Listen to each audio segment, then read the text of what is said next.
Hey, everybody. From Salt Lake City, Utah, It's Thank God I'm Atheist. the podcast. I'm Frank. And I'm Adam, sitting in for Dan. Coming up on today's episode, Taoism. Taoism. Adam's going to talk about some experiences from Taoism. Personal experiences about... And a lot of you might remember Adam. Adam's coming back. Adam's filled in for Dan before. I've done the show twice. Yeah. So this is my third time. But like really early on. Yeah, really early on. Yeah. Yeah, like a couple years ago. Yeah, and then, wow, that's crazy. Yeah, it is. It is. Because you're on... This is episode 88. 88. And so, yeah, I think my first one was like episode 7, and then maybe like episode 12 or 13. Wow, that's crazy. Yeah. That's cool. Yeah. Welcome back. Well, thank you for having I me. appreciate you being here. It's good to be back. Yes. Sorry. Got nothing. That's it. Yeah, That's it. well, no, that's fine. I can appreciate that. Okay, good. Well, cool. Do you have a little news story? Oh, for would you us? like me Do to you start? wanna Yes, with? I would love to start. So, and I'm going to start with. But before getting to the story, I wanted to say that there was an amazing art project that I heard about. I think this was about 2 years ago. Okay. And what this guy did is he printed out. He went onto Wikipedia and he printed out every. I think it was 1 year worth of entries and then corrections in Wikipedia just on the Iraq War. Okay. So it's just about the Iraq War. And he filled a room a little bit bigger than my house with all of the actual print. He printed them out and then he like made them into books or something. wow. Like they were these big, like an encyclopedia. Right. The room was the size of my house that filled just that 1 year for just that one entry. And he did it as a way of saying, this is how much, not only are there corrections or addendums, but also like people go in and change stuff to be, radicals or like iconoclasts to be like, F the war or whatever. And then other people have to go in and fix it, or somebody says something about, George W. Bush, and somebody else goes in and but somebody fixes their grammar. We don't think, yeah, that's what they do. I've done it. I'm like, I can't handle this page. They go, that is a participle, and yeah. So, but and it's one of those things I think that we don't think about a lot of the time, which is like how much traffic occurs just on something like Wikipedia, because to people, it is a platform in and of itself, and even if it means that you can get in some little barb in there that maybe only a handful of people see before it changes, you're like, got him, right? Yeah. So where's all this? So, what do you think, like, if you just had to toss out a couple of the 10 most savagely contested articles in the English edition of Wikipedia? So, changed, rechanged, changed back again, changed again. You don't have to list all 10, but what do you think a couple of them might be? Okay. I actually, President Obama's page about Obama. Okay. Page about George W. Bush. Okay. Obviously the Iraq War. Okay. Kinda gave that one away. The healthcare, probably Obamacare would be pretty big. Okay. You've gotten one right. You're kidding me. No. Which one did I get right? George W. Bush. Really? Obama hasn't been like Wikipedia? Not in the top death? 10. Not in the top 10. No way. Okay, cool. Do you want to know what they are? Yeah, let's hear it. George W. Bush. Is that the number one? They're not lit. They're just bullet listed. pointed. Okay. George W. Bush, anarchism. Oh. It seemed strange. Global warming. Makes sense. Okay, yeah. United States. Jesus. Race and intelligence. Okay. Christianity. Wow. Muhammad. Yeah, okay. Circumcision. Shut the fuck up. And the list of World Wrestling Entertainment Incorporated employees. Wait. Yeah. The list changes that much? Of employees. Okay, it's not even like that somebody's like, Hulk Hogan saved the world, and somebody else is like, screw you. It's not even that. It's just John Doe worked for them. Yeah, he's like, you never worked here. I don't know. So that's a good sort of way of getting involved into this. That the most controversial pages in all 10 editions of Wikipedia are Israel, Hitler, the Holocaust, and God. Wow. That these are that they're saying that they have just droves of people whose only job working for Wikipedia. Right. It's not building new pages. It's not going and verifying facts. It's somebody, it's essentially like you're the janitor at the strip club and they're like, somebody threw up in the urinal again, Tom. And you're like, damn it. And you go in and you use that little virtual mop that they show at the top of Wikipedia to clean up the mess, right? Because, and so if by that standard, Israel, Hitler, Holocaust, and God are the four like dregs of Wikipedia. Holy cow! But it just makes you realize that, and literally, this is from Huffington Post, and the top, the article header is "Religion in Wikipedia: The Edit Wars Rage On," and it makes you realize that like there's so many people like that's what they're spending their time doing. Mm-hmm. Isn't that just insane to think about? That it's that you're not going out with your little picket sign, you're just trying to fix. Like, literally, you have the time on your hands and the opinion enough, like the stringent, like fire in your belly, to go onto the Wikipedia article about God. just that word, not even like Allah, right? Not even Muhammad, just God. Like so, that's the one that you're going on to. It's never even occurred to me to look at the Wikipedia page for God. I've never even like, what's it going to tell me that I'm going to be like?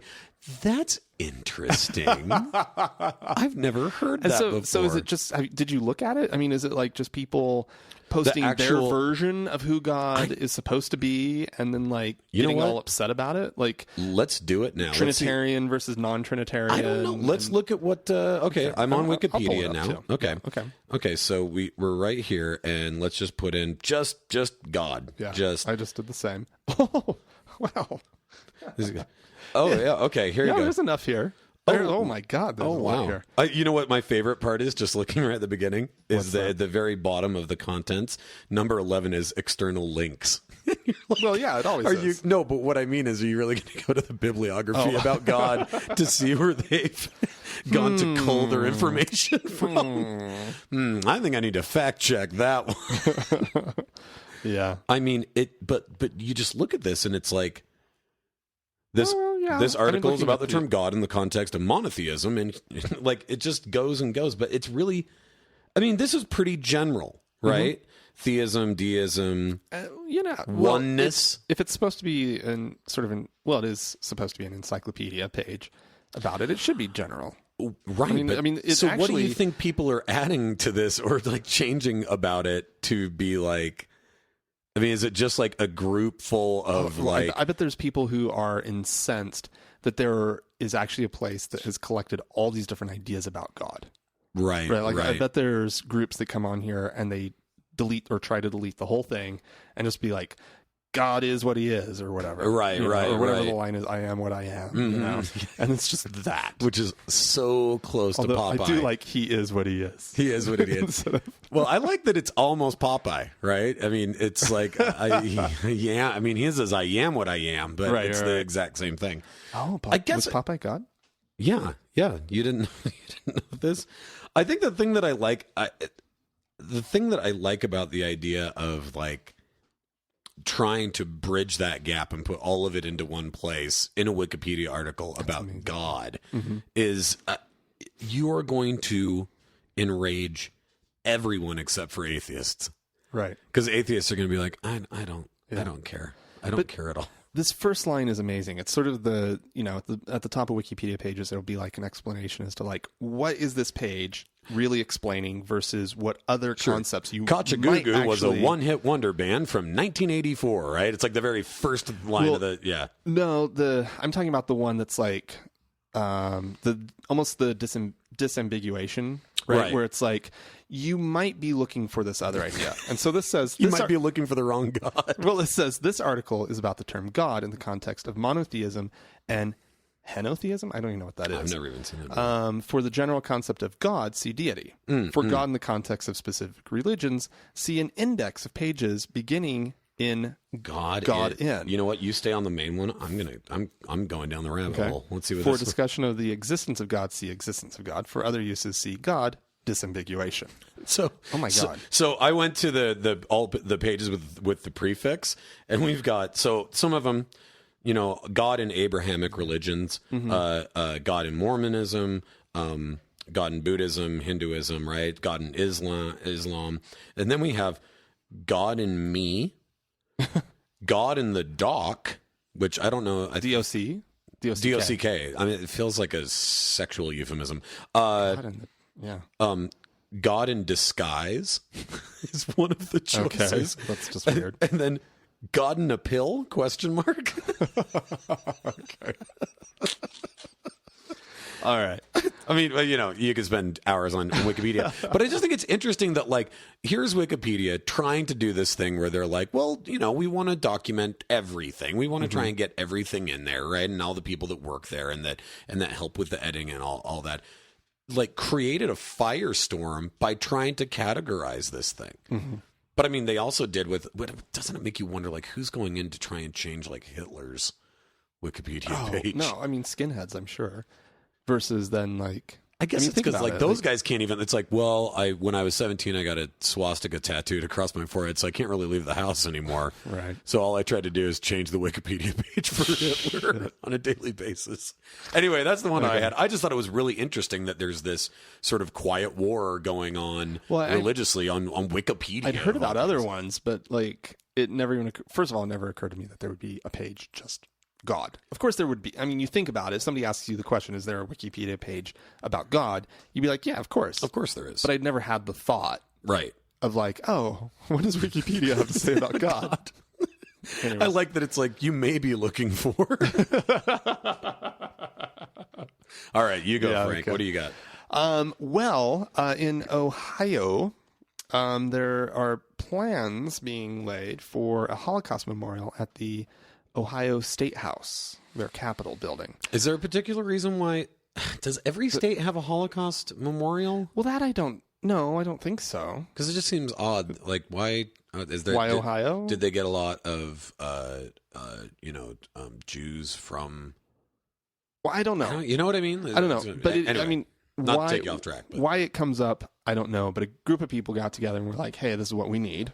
Clearly, this would be a good idea. Hey. You know what that building up there is missing? A memorial to the Holocaust. Sure. And those that died in the Holocaust. More of a memorial to those that died in the Holocaust. They have some designer and some director that, like, a year later, they're like, well, now you tell me. I mean, I thought it was weird, but, like, I'm a team player. Yeah. I ran with it. Well, Dustin, you should have asked, because this is a travesty. Yeah, you should have asked more questions. But I built the best Holocaust memorial ever. It's like an eternal flame or something. They're just like, tasteless. Oh, now? Yeah, I crossed the line. That was the line right there. God damn it! But anyways, what has caused the issue? What has caused some hubbub? Because, you know, like, if somebody wants to put a Holocaust memorial to the Holocaust victims/survivors, sure. Yeah. Like, how do you at a state house? I'd be like, yeah, I don't care. Yeah, why would I care? Who's going to be upset about that? Well, those that are objecting to the shape of the memorial, which is it's in the shape of a Star of David. Are the edges really pointy? Is that people are afraid they're going to hurt themselves on the? Is that what they're objecting to? Yeah. Well, they've banned tag. Yeah, it's you can't play tag around the Holocaust memorial, and it's horrible for wall ball. I mean, it just bounces off one and then the other. Yeah. Not that you would want to play wall ball at this thing, but that's tasteless. That would be tasteless. Yeah. But nonetheless, this has caused people to, obviously, because the Star of David is a symbol of Judaism. Right. It's caused people at the Freedom from Religion Foundation to raise their hands in objection to this memorial and the shape that it's taking. So, I mean, it leaves me, I have a couple reactions. To it. You know what? Let's dig into yours first, because I'm mulling some things over. But go ahead. Well, my first thought was, my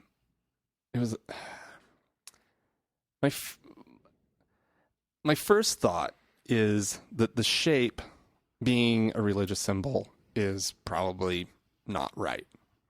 But then my next reaction was, well, you actually are leaving a lot of people out by using that shape. It's actually inaccurate, right? Like, oh, that's interesting. Because you have homosexuals, right? You have Jehovah's Witnesses, you right? have, I can't even remember all the groups, right?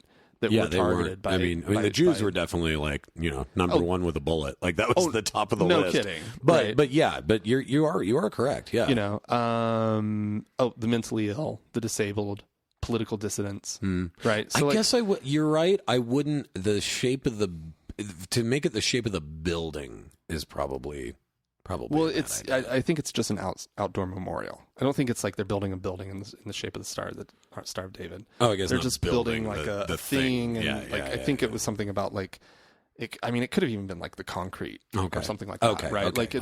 It's just, and I don't think it was the concrete, but it was something you keep saying so memorial, innocuous. and I'm going like museum, but you're right. Yeah. So like some outdoor thing, like like the Vietnam Memorial or any of the memorials in Washington D.C. Right. So it's leaving people out. So that's one issue. I feel like it's exclusive. Okay, what else? So what's another emotion it's giving you? Well, it kind of goes in the same line, which is actually I can't go there. I was gonna make I can't go with that joke. Wow, look at you stop yourself and pedal back. Yeah, that one was bad. Okay, well, here's what it's making me like. You raised you raised a really interesting point, which is that it does exclude people. And I guess my initial reaction was a feeling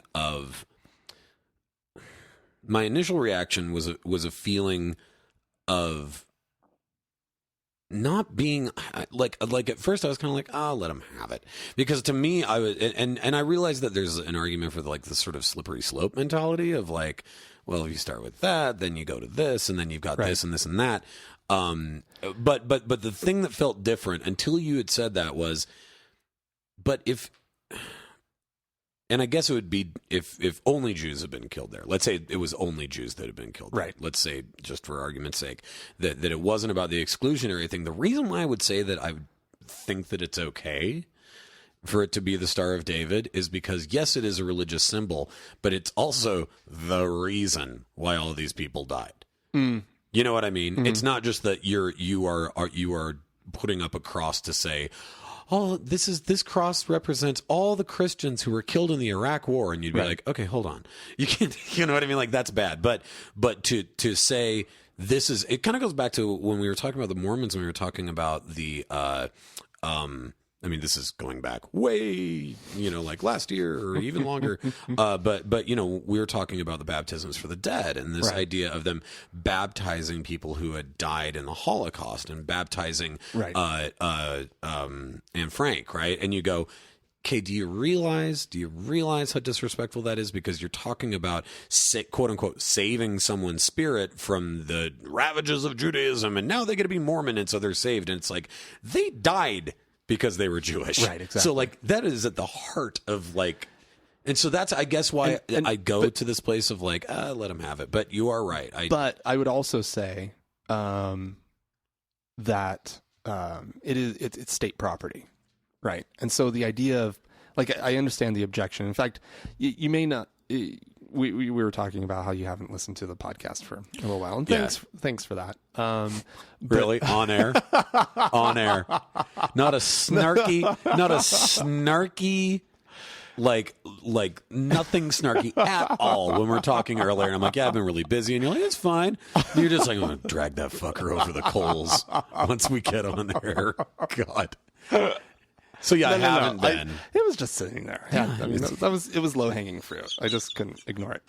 But anyways, one of the things that we've been talking about, Dan and I, a lot is this issue of this memorial that the atheists are putting on this courthouse property down in Florida. Okay, and how it's a response to Ten Commandments. Monument, not really memorial. I wish it was memorial of the Ten Commandments. It was nice while it lasted. But a monument. Hey, guess what, you guys? It's gone. No, covet your neighbor's wife. It's fine. It's gone. All right. Yeah. And so like we've been talking about this a lot, and we both are just like completely adamantly against the atheist one as well. What is it? It has like it's a response to the Ten Commandments. Rather, our whole thing has been that if atheists are gonna put a monument up on this property, then it should be we should be promoting maybe separation of church and state. Like we should find something general civility. Sure. No, we don't need instead of, like, a letter from fingers and all God. this kind of stuff. Yeah. And so this issue kind of ties into something that we've been talking a lot about, which is what's appropriate, what's an appropriate monument or memorial to put on state property or city property, any kind of government property. Okay, so that's really interesting because I get, when you put it like that, that's really, yeah. When you put it like that, the labeling that we give ourselves, and not that people shouldn't be proud. Like if you're Jewish and you're of the faith, you should be proud. You should, get a tattoo of it. Hell, whatever. You know what I mean? Right. Be stoked that that's what you are. But if it is on state property, A, and then B, you are hearkening back to say, remember this tragedy. Right. That in that moment, you probably want to use as few symbols as possible. Yeah. To do that, way, yeah. right? Like to say, we are all better than you are this and I am that. Right. That you are different than me. Like, what's an inclusionary way that you can make that monument rather than it being, this is for that? Yeah. Right. Yeah. Okay. I can get on board with that. Yeah. And I mentioned the Vietnam Memorial before, but have you ever been to D.C.? No. The Vietnam Memorial, like when you're doing the tour of D.C. This is all the names on the wall. Yeah. As you're going around the city, you go to, like the Lincoln Memorial, and you go to the Jefferson Memorial, and it's these really stately edifices with these big monumental statues of these or what's figures. what's the one that's just a giant penis? What's that one? That's the Washington. That's the Washington. Yeah. I mean, he's the father of our nation, so it's appropriate. Yeah. But really give him the giant phallus piercing the sky. Fine. You know what? It's fine. Let him have it. Let him have it. Yeah, sure. He only did one term. And you end up going, like, the Korean Memorial is like really powerful, but again, it involves like statues and this, that, and the other. And then you go to the Vietnam Memorial, and it's just so simple. It's just this wall in kind of sets into the ground. It cuts into the ground. And as you walk along the wall, there's all these little names etched in. And you it's just mirrored. It descend, almost has that onyx black stone almost has this like mirror image to it, right? And it's just incredibly powerful. But do you think that, like, it's so part of that- simple? Well, but part of and it's it's like so powerful. and it's like meditative. Oh yeah. It's like the even though I think the way they did it was not very. I think the way they did it was a little cheesy, but it's like the Twin Tower, like the memorial there, the reflecting pool things that they did. I wish they hadn't done them as big squares because I don't know. It could have been. I kind of liked it. To me, it felt like Dante-esque, like just like this void of like I think that was the point. I don't think that you needed to do that. I thought it was extremely powerful. What? Because somebody might forget and then be like, oh yeah, that. You know what I mean? Like you didn't need. Well, you could have done something else other than have it be these two giant boxes of where I don't know. That just felt weird to me. But it's still there is something about it that is more of like, it's like a veterans grove. Like you have a place where people can go. To have remembrance. And I agree that maybe just a big Star of David isn't. It's probably not the right. Yeah. I don't know. I know. I agree. Same time, for a lot of different reasons. Yeah. It on one level, I don't think that it should just there should not be the religious symbol. On the government property. But then just thinking in more broad terms, I just don't think it works. Yeah, it's kind of it's not that it doesn't work. It's just it might be a little obvious. to me. Right. You know? Yeah. It's like, little on and the, also, it's not the little symbol. little on the nose. Yeah. Yeah. Just a little. That's Frank Feldman at the Ohio Holocaust Memorial. Little on the nose. I'm sorry. It seems like it to me. I'm just going to say. Ugh, bring a book. I mean, it's like every other one you see.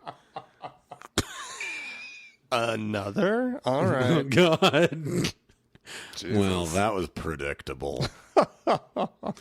No, I mean, I do think so, though. I think that if you're going to do that, like, okay, so if you're going to make a monument for that, why are you making it? What is it that you want to get across? Do you, are you know, the people that came up with it to say, this is what we should do here with this piece of land, are you doing it? Like, why are you doing it? And if the reason why you're doing it is so that people can go there, like, really, and even though it was part of my awful, apparently over the line joke, but you know, the eternal flame, you know, like that is like the, you know, the unknown soldier, like it's such a powerful image. Yeah, it's such I think for the Holocaust, you don't want to use flame. Okay. That's all I'm saying. That's all I'm saying. Okay. That's where I was coming from. You're totally right. That it's just if you're right. Like something, it could be a faucet of water. Like it could be anything, right? It could be a drip that's happening.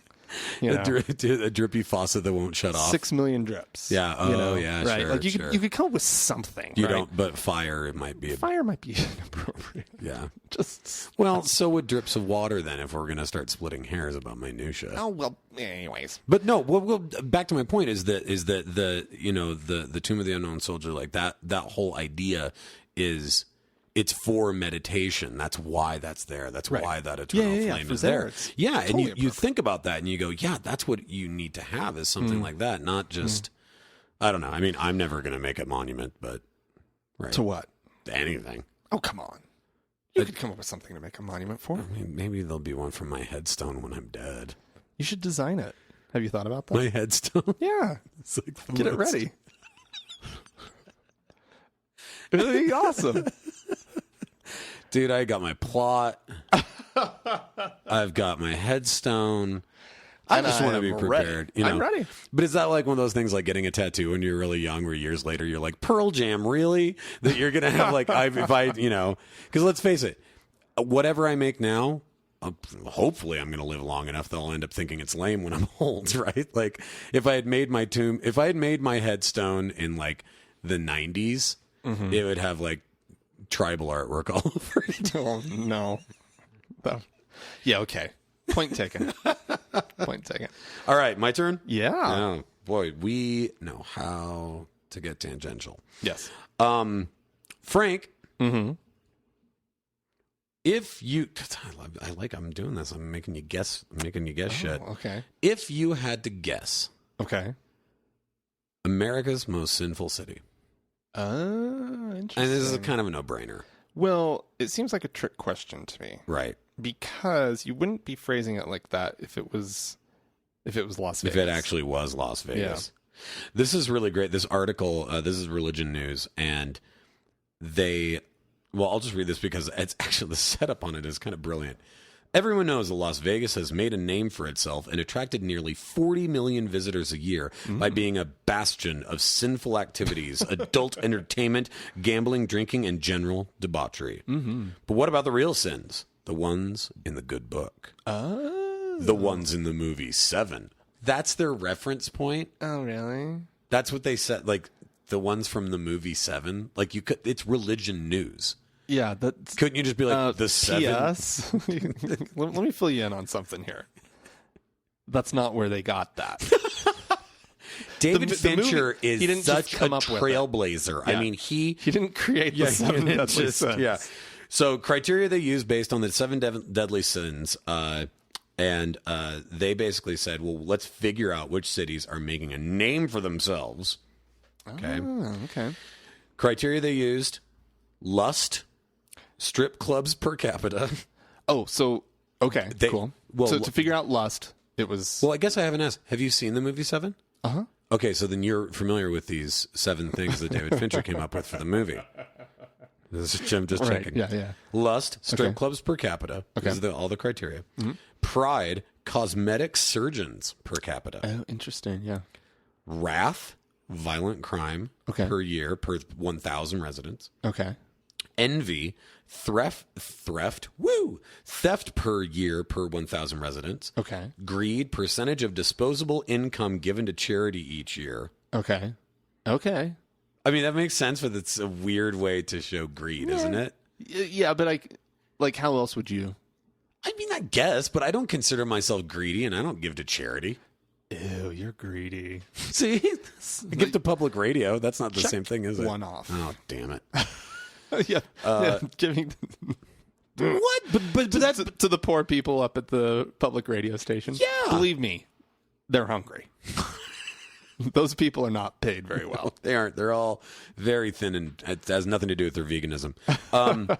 Gluttony, percentage of obese residents, and sloth, percentage of physically inactive residents. Now, Oh, wow. you are right that it is a trick question because it's not Las Vegas.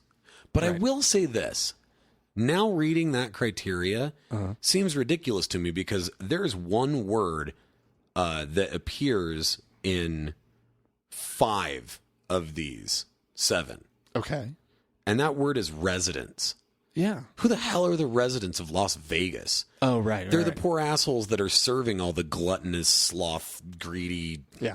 lustful. Right, So right, it's like, right. it doesn't, I think it still would be Las Vegas if they took into account the transient population of Las Vegas. Okay. Wouldn't you think? Maybe. I feel like that it's skewed because Okay. I don't think that the residents, the residents aren't going to strip clubs. Well, right. But I'm sure a lot of them do. But I think that, like, Do you see what I'm getting at, though? I do see what you're getting at. And I think, though, the visitors to have a place are not making up the fabric of that place. Right. They're like, I think they are. yeah, but I mean, You made a spot, right? I left a nudie mag I left a nudie mag in the forest, and all of the teenage boys in the neighborhood now go to that spot in the forest because that nudie mag is there. why did you do that? Because I'm looking at the list because I'm wrath. I'm Okay. going with wrath. Okay. But you see what I'm saying? Like, does that necessarily, because I make a spot where it's going to be like zoom and they're all going to go there, does that then make me the catalyst for all of the 7 deadly sins? That's temptation. Yeah. Right? Right. So it's the responsibility of the visitors that go there that make up those 7 deadly sins. Right. Because they exist. I mean, if we're going, and here I am, I'm touting the line of the religious right, but we all know from guys like Pat Robertson and guys like, Rick Santorum and all these others, that within every single one of us is the capability and the potential, if you will, to be lustful, gluttonous, awful, murderous, horrible things. Yeah. And it's only through, the saving grace of Jesus that we're not, because that's our base nature, is to be all those things. Right. Right? Right. Yeah. So yeah. you give it, you put that casino there, that strip club there, whoever goes there. I'm not saying that they're not without fault, and I'm not saying that they're not, that isn't part of the problem. But I do think that it's weird, that it's hard to say that Las Vegas, it's hard to compare Las Vegas to other cities in this regard. Totally, right? because it's like, if you didn't take that out of the factor, like if you didn't make it just about the residents, then yeah, you're probably right. It would be it'd be like saying that, but like by leaps and bounds, like so far beyond. So I think it's more interesting that it's to kind of not. take that out of the equation, look Right. at just the residents, because that's basically all any other city has to, like, as far as like, Yeah, unless it's like Honolulu or something. right? Yeah. Yeah. Okay. Well, by that standard, Okay. and I don't know if you really want to guess or if I should just go for it. Do you want to guess? Well, I'm guessing it's a real shithole. And I would guess that I would guess it's not coastal either. It is coastal? No, it's not. Oh, okay. Yeah, I don't know. What is it? I'm just gonna say it. I'm just gonna say it in a sentence. Okay. It looks this is a great sentence. It looks peaceful enough in this shot, but somewhere in St. Louis, all 7 deadly sins are being committed right now. Meet me in St. Louis. I mean, really? I mean, Louis. again, I feel like that it's skewed. I do, because I think that residence thing is the huge difference. Yeah, I'm fine with it. There's no way that St. Louis has more gluttonous people in it than... Have you ever been to St. Louis? Well, I'm saying, but comparing that, I've stood in line at buffets in Las Vegas There's before. some serious fatties in St. Louis. I don't doubt it, but like more than the amount of like whales sitting on rascals tooling around through casinos. Sure. Now you're just being combative. Now you're just being combative. I don't know. I think it's interesting though.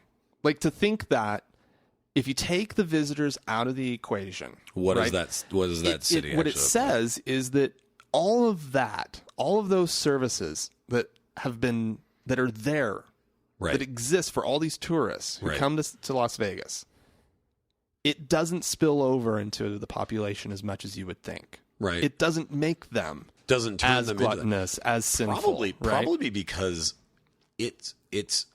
I can only imagine how awful it probably is on a regular basis. I doubt locals are like going down to the strip all the time. Oh yeah, and I'm sure when they avoid it like the plague. And when they probably have to, they're like, "Oh God, it's so gross." It's like driving past Temple Square. Yeah. You stay away. Yeah, because you know that some random night of the week, i.e., tonight, for no possible reason, there's going to be 20,000 Mormons crossing the street. Yeah, it's true. Although I will say that if they had a couple of slot machines and a couple of titty bars, I would probably end up over at Temple Square a lot more often. Yeah, probably. It wouldn't just I just wanted the opportunity to say titty bar on your podcast. Well, that's good. Thank you. Thanks. Classing it up. Yeah, really classing it up. I appreciate it. I always do. Yes. All right. So that was the sinful city. Mm-hmm. I actually have one that follows up with that. Oh, really? Yeah. Okay. What is America's most saintly city? And this one might be far less obvious as far as like, what is the obvious answer? Because they're presenting it the same way. Right. Of like this like, oh, it's so obvious. Which one's the saintly one? What would be the obvious answer, though? You want to know? Well, but you're saying that it is sort of a trick question thing because it isn't obvious, or well, I don't think it's obvious. What is the criteria that they're using to come up with that? Did they just do like? Did they just reverse engineer this test? Basically, like the one with the lowest amount of the. It was done by the same people, and this is the reverse of it. So, but this is the same rules that David Fincher came up with when he wrote Seven. Mm-hmm. Okay, but not. But in reverse, yeah, right. So the cities that are not those things are... So this is the Morgan Freeman to Brad Pitt. Yes. Brad Pitt being St. Louis. Sure. It's been a while since I've seen the movie. I know, I'm just trying to play by the rules. Trying to play by religionnews.com's rules. Okay.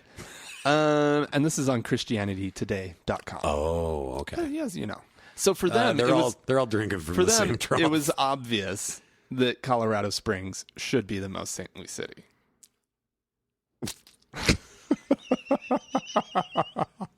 The writer. Can you go to the writer's bio who is totally from Colorado Springs?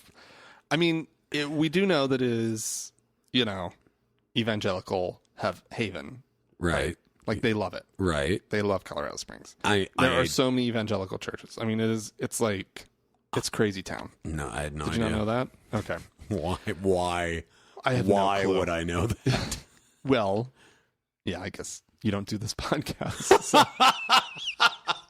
Strangely, I just know that. I'm like, yeah, of course it's Colorado Springs. So it was obvious for me. That seems their headline says, to me. Sorry, Colorado Springs. Again, America's most saintly city is... drum roll. What do you think? If I had to... St. Louis.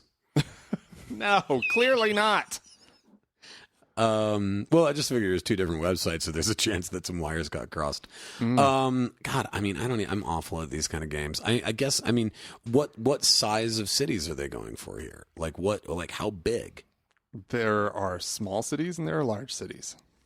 It's all American cities. And this is lowest amount over, I'd say, probably 100,000. Looking at a couple of these, lowest amount of murders and this thefts. is a per capita, and lowest obesity rate, and lowest, right? Waco, Texas. Really? No. Oh, not even on the list. Oh, damn. There was a time when it was. Go bigger. Go with a bigger city. Bigger city. Yeah. Is it in the West? Mm-mm. Midwest. Mm-mm. I don't know. I'm at a total loss. Give me. Go for a big city. New York. Yeah. Can you believe it? I know I was dead air there, but my jaw was actually just open. New York is number one. Shut up. Followed by Gilbert, Arizona. What? What the hell is Gilbert, Arizona? I have no clue. Fremont, California. Glendale, California. Chula Vista, California. Chandler, Arizona. Colorado Springs, Colorado. Hold on. Chandler, Arizona. You've never been to Chandler? Gilbert, is Gilbert These are in Arizona? lovely towns. Was Gilbert in Arizona? Just live, healthy people. All four of them. Mm-hmm. I mean, that's the problem, right? If number one is New York and number two is Gilbert, it's per capita. Yeah, but I mean, how many strip clubs can there be if there's literally like 15 people that live in the town? No, that's fair. That is fair. I bet that Elmo, Utah has a really low crime rate because they don't even have a gas station. But they're not on the list. Why not? Because they don't have a gas station, right? Like there's enough people in Gilbert, Arizona. I'm looking up Gilbert, Arizona right now just to put this to rest. Because Gilbert, by that, okay. Gilbert Godfrey. Oh, there's a temple in Gilbert, Arizona. That's why I made the list. Yeah. No, there are people. Town. Yeah, it's 200,000 people. It's a sizable community. In Gilbert. Yeah. But it's number two on the list. So 200,000 people versus New York City, which has... just the city itself, 8 million? And then there's all the surrounds? Yeah, so how can they possibly... I just don't understand how any statistician would waste their time on this. It just doesn't make any sense. I'm just reading the story. So... I'm not trying to be a stick in the mud, but I'm just saying. If you want to question, you were fine with the other list. No, it wasn't. I called bullshit on it too. Actually, those are all major cities on the other list. The sinful cities. Right. They're all major. Yeah. And the smallest one is probably Buffalo, New York. Yeah. And here you are with Gilbert, Arizona and Skagaganoy, Nevada. But isn't that telling that it's the small places? It's the heartland. Yeah, actually, there's not a single one from the heartland. Yeah, well, but that's all real America still. Yeah, there's strip clubs everywhere. Have you ever driven through Texas? Oh my God, it's so gross. Yeah, and all you're trying to do is just get gas, and you're like, honestly, how many more adult bookstores can there possibly be out here? How many? No kidding. Live booths. Mm-hmm. And then drive-through margarita stands. Come on. Drive-through margarita stands. No, I saw that. Ugh, that's really I'm gross. pretty sure that was Texas. Okay. Could have been Mississippi. No, it wasn't Mississippi. I think it was Texas. All right. I got one here. Mm-hmm. This was really interesting because I started it going, aha! And then it kind of got a little weird here. Oh, okay. How faith can affect therapy. Okay. Okay. So... a group of researchers in Massachusetts enrolled 159 men and women into a cognitive behavioral therapy program. Okie doke. And it basically, on average, you had 10 day-long sessions a group therapy along with individual counseling and sometimes medication, depending on what people's situations were. Okay. And these are people who are already over half of them already suffering from severe anxiety, bipolar disorder, depression, yada yada, all this, right? Oh, okay, sure. So they were all asked to rate their spirituality by answering the question, to what extent do you believe in God? And then based upon that, out of this 159 people, they were able to start to kind of create a control group. And you know what I mean? They're like basically putting together this idea of like, okay, we know that these people are the ones who are religious and the people who aren't. Oh, and sure. then Okay. over the course of the therapy, right? Mm-hmm. So patients who had higher levels of belief in God demonstrated more effects of treatment. They seemed to get more bang for their buck. With higher belief, I would think it would get in the way. But I thought so too. But think about this. This is what David Rosmarin, Okay. psychologist who is the lead author on this study. Okay. This makes sense when he says it. Patients who had more faith in God also had more faith in treatment. They were more likely to believe that the treatment would help them, and they were more likely to see it as credible and real. That is crazy town. Isn't that weird? I would totally think the opposite. I would think that they would question it. That they're relying too strongly on sort of, Man-made. Man's wisdom versus, I mean, are these people is there some coupling of, religious practice with the therapy? Like, are they, they having a prayer with their therapist or some weird thing? Well, that's really interesting. Well, and is it more sort of then that the less religious people they're probably more questioning of authority. Possibly. And so they're questioning. So that's the other thing they said here is of the 56 people who expressed the strongest belief in God, 27 also had very high expectations for the treatment, while 9 had very low expectations. Oh, okay. So I think what it is that if you believe in a benevolent God and you are suffering from mental illness, which, let's be fair, the two may have something to do with each other, but not fair in this context. Right, exactly. You also have the less religious group. But I think the idea is that if you believe in a benevolent God, then you would be more likely to think God wants me to be happy. I do all these other things so well that I believe things are going to go my way. Right? Mm-hmm. Then maybe somebody who's like, well, my brain's kind of broken, and I guess we'll see if this helps.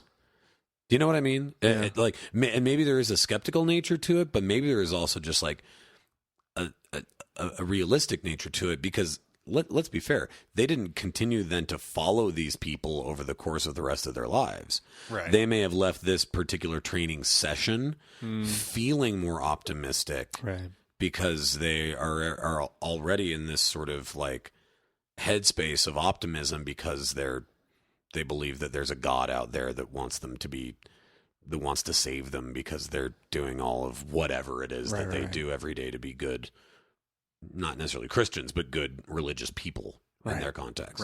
Right. Weird. It's kind of weird when you start thinking about it that way, though, huh? Yeah. Because you never think about, like, you don't usually think about religious people in therapy. No, in fact, I think I seem to recall there being some. We've talked about it on the podcast before. I wouldn't know because I don't listen to it. I know, which is why I'm having to explain the whole thing. That there was a hesitation, right? Right. And that there was a lower percentage or lower rate of religious folks seeking out therapy. Sure. Right. Sure. Or something along those lines. There was more this sense that you can pray it away. Right. Oh, right? Yeah. Oh, yeah. And so there's a lot less reliance on it. It becomes a failure if you have to seek out professional help. Yeah, right? but in a way, it's like the sample is almost tainted, right? In a way. Because you have religious people who have somehow overcome their own reticence to be willing to go. Yeah, these are really willing participants. Whereas with the non-religious or the less religious participants in this study, Bride came to it with, but that doesn't make sense either. That they came to with it with a little bit more trust, or something that they sought out on their own. I don't know. It just seems like it's hard to compare the two somehow to me. That's really interesting. I guess I didn't think about it that way, but you are right. So you probably have a broader spectrum of sort of trust in the in therapy from the atheists or the non-believers, right? Or the less religious, as it was calling it. Yeah. I think there was a sliding scale. The religious folk are... They're anomalous. They're anomalous. The ones who they're not the ones who wouldn't believe in it, or right? Who wouldn't trust that's what I'm saying. They're the ones who for whatever reason do already, which is totally anomalous because you're talking about people that are religious and have somehow gone over that curb to say, yes, I will seek professional help. Yeah, that is weird. So I wonder if there isn't something already just wrong with the sample. There might be. I don't know. It does make you start to think more about that idea, though, of I think of belief in general, because I think if you are not necessarily someone that's prone to magical thinking, but I think if you're someone that is in any way prone to the idea, because like this, I feel like I myself battle this all the time, which is I find myself not wildly superstitious. Mm-hmm. I'm not like throw the salt over the shoulder or anything like that. But, I see a shrink now and again. And I remember talking to him about this where I was like, he's like, well, what's like one of your big anxieties? I'm like, I don't know. I'm like driving on an icy road and it totally is in my head that I'm like, things have been going so good that if I was going to kick the bucket, it would probably happen now because like shit's been pretty up for a while, And wow, are you and Woody Allen? Yeah. Oh God. Right. And he goes, and it was really funny because he looked at me. He's like, I thought you said that you were like, you and your wife were like agnostic, borderline atheists. And I was like, yeah. And he goes, you realize that you're talking about an architect when you say that. You're talking about an architect. And I was like, yeah, I guess I am, but I can't shake. Never good stuff. It's never good stuff. It's never, oh, well, if there is a watchmaker out there, like, he thinks I'm a pretty cool dude. It's always me, again, like driving along and being like, boy, I really shouldn't have made that nun joke before I left the bar, because now I think that if I was going to, now the nun god is going to come after you. Yeah, but I find myself doing that, and so it is this like belief, disbelief, or ability to feel, because you wish for things. Oh, I really wish that this thing would happen, or I hope this goes well, right? Mm-hmm. And the more magical your belief system, the more ability that you feel like you somehow have control over that, whether it's through karma or whether through it's praying or whatever, right? Mm-hmm. Yeah, I mean, if you were to. Yeah. So do you feel like that as a like staunch atheist, you don't think those things? Or how do you reconcile when you do think those things? When you do think like... I mean, do you ever feel like that? I don't think that I have the... Things are going too good for me right now.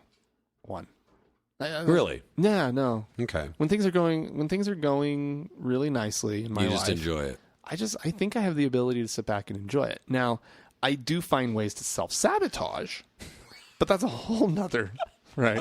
Like I'm my own worst enemy when it comes to my success. You'd be having an awesome time if you could just get the hell out of your way. Yeah. I mean, what I'm really waiting for is me to screw up, I guess. It's a self-fulfilling prophecy, right? Once you say that. I mean, it's not really a conscious thing, but yeah, I think that's. I mean, I'm not sitting there going, "Wow, I'm doing really well right now. When am I going to screw this shit up?" Like that's not really the thought, right? But it's like, I think what I'm saying is that like, it takes me to screw this up, right?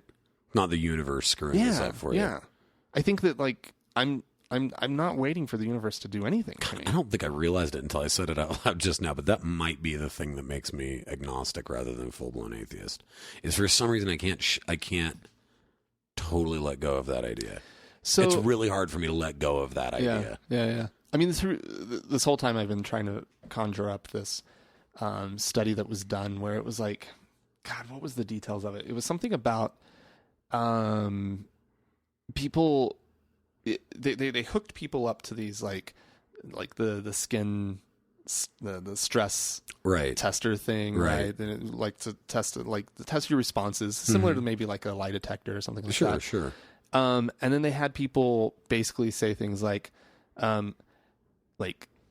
tempting God sort of things, like something about like a plane crashing into your house, like asking God to crash a plane into your house, and to test people's reaction. And they actually found that a lot of atheists had this like really bad reaction, right? Just Really? like believers do.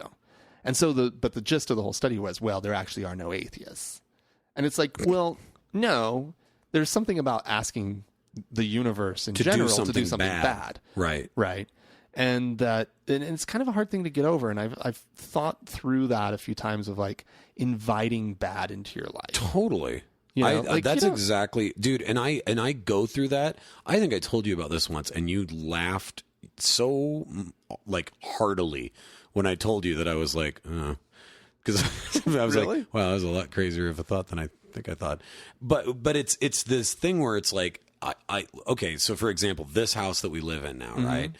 We moved into it like 2.5 years ago. Right. And I realize at times like how crazy my brain is, because we had to move out of our old house for a myriad of reasons. We couldn't stay. We had to go. Right. And of course there was like the concerns of like, boy, I hope the landlord's cool, and I hope that like our next door neighbors aren't assholes and all these things. In that bag of worries, I think I know where you're going. there was a part of me that was like, I really hope our house isn't haunted. And I realize how insane that sounds, but it was like this deep-seated little kid part of me that was like, and I say that, and hear me out. No, just hold on. I say that having gone and done remodel work in houses before that I got like really, really bad feelings from. It's not like I saw like ghosts or anything like that, but I just got really, really bad feelings from houses that I went and worked in before, where I'm like, and I'm not going to get all like weird and mystical, but I'm like, I feel like something really bad happened here. And I don't know what that is, and it's probably just in me, and I'm probably projecting something, but it was really hard for me to shake that in any way.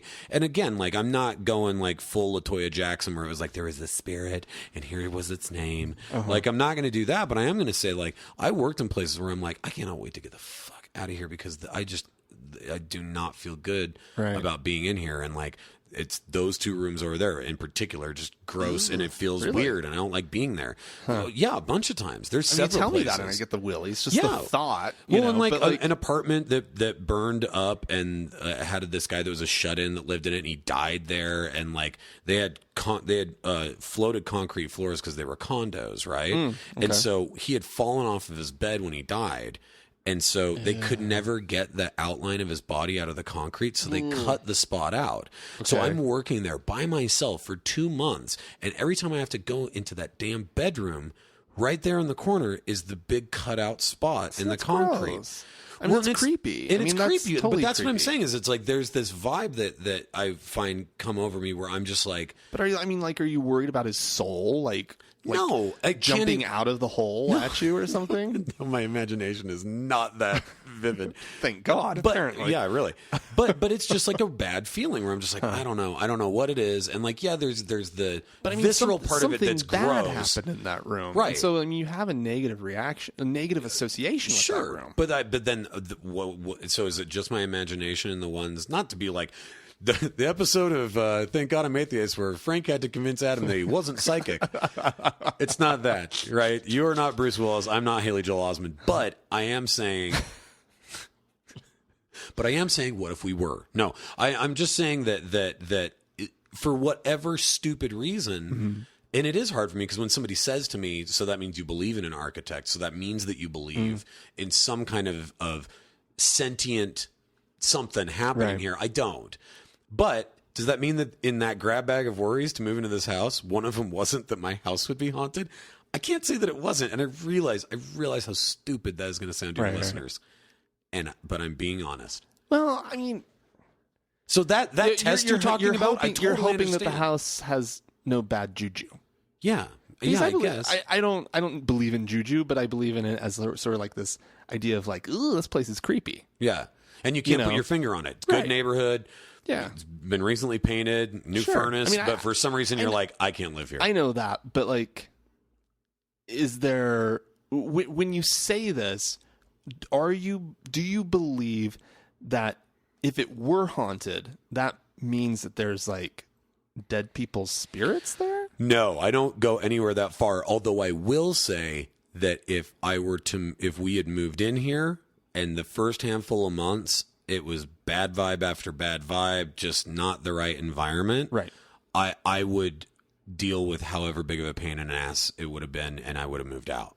Even though there's like no poltergeist stuff, No right? poltergeist There's no stuff. like kid with his helmet on sliding across the floor.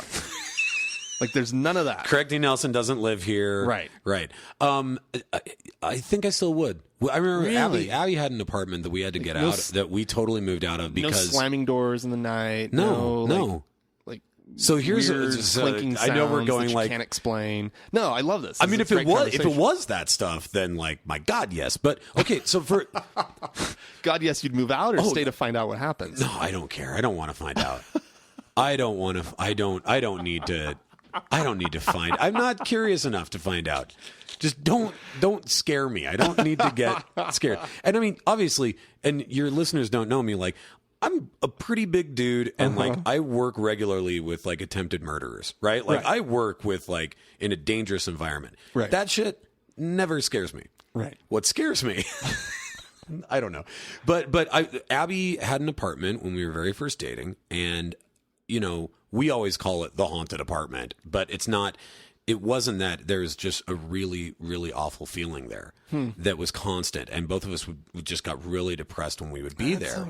And the only weird thing that ever happened with that was I was like, "Do you ever just get like a have you ever felt comfortable here?" And she's like, "No," and I don't know why. And I was like, and I didn't want to say anything to her because I didn't want to like freak her out. Right. But I'm like, when you're ever standing in the living room, do you ever feel like out of the corner of your eye to the right, she's like, someone's standing in the kitchen? And I was like, yes. And I was like, and then when you're in the kitchen, she goes, you think somebody's standing in the living room? And I'm like, yes. So there's something weird about the way the light was in the Or like, something, or just some like shadowy something, whatever. something bad. And Yeah. the only way that I could ever describe it, I remember I found this in it because both Abby and I are like nuts when it comes to old like Victorian era ghost story books. Like we both just rabidly eat up all these short stories in there. There's one called Parlor Room at the Red Lodge. Okay. It's written in like 1890 whatever.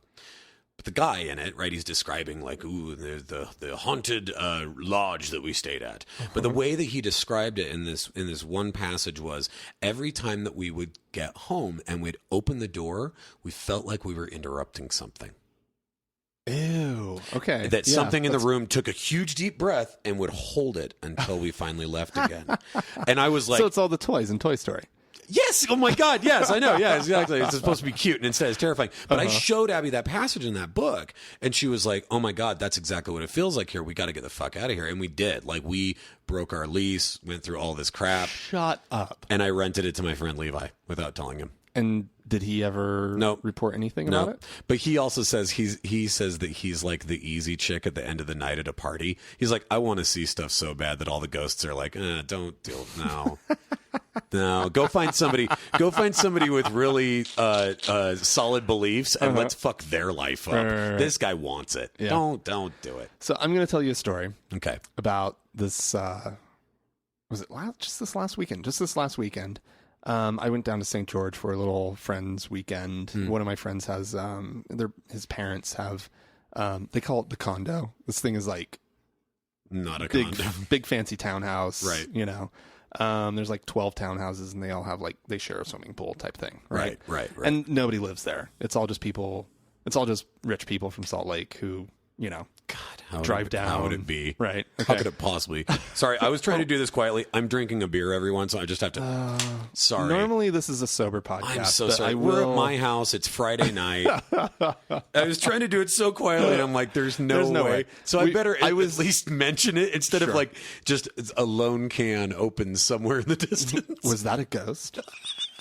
But anyways, no. So we're super nice, you know, condo, and it was the first night, and you know, I mean, I don't buy any like Right. ghost stories and blah blah blah. And this Right. place is like what maybe 6 years old. Like, what shit has gone down in this house? But I like that that's a go-to. Wait, but I like, okay, hold on, because you started off with like the perfect atheist, like, you know, staunch, stringent, like there's nothing, it's zero, flatline, and then you're like, plus it's only like 6 years old, so it's not like it's like on an ancient like a Indian new house, ground. so that like the floorboards don't squeak, right? You know, that kind of stuff. There's nothing. There's nothing that kind of like. Okay. Anyways, so it's the first night, and the whole thing with this group of friends going down to St. George would be drunken crazy weekend, right? Right, like it is, right. We're there to lay out at the pool and to just have a good time. And so anyways, I don't even know how drunk I am, but I've gone to bed. I've gotten up in the middle of the night, and the bathroom that I think I'm supposed to have access to, the outer door to that like bedroom area is all closed off. And I'm like, oh, I don't want to go wandering in there. Like that. No, that's not right.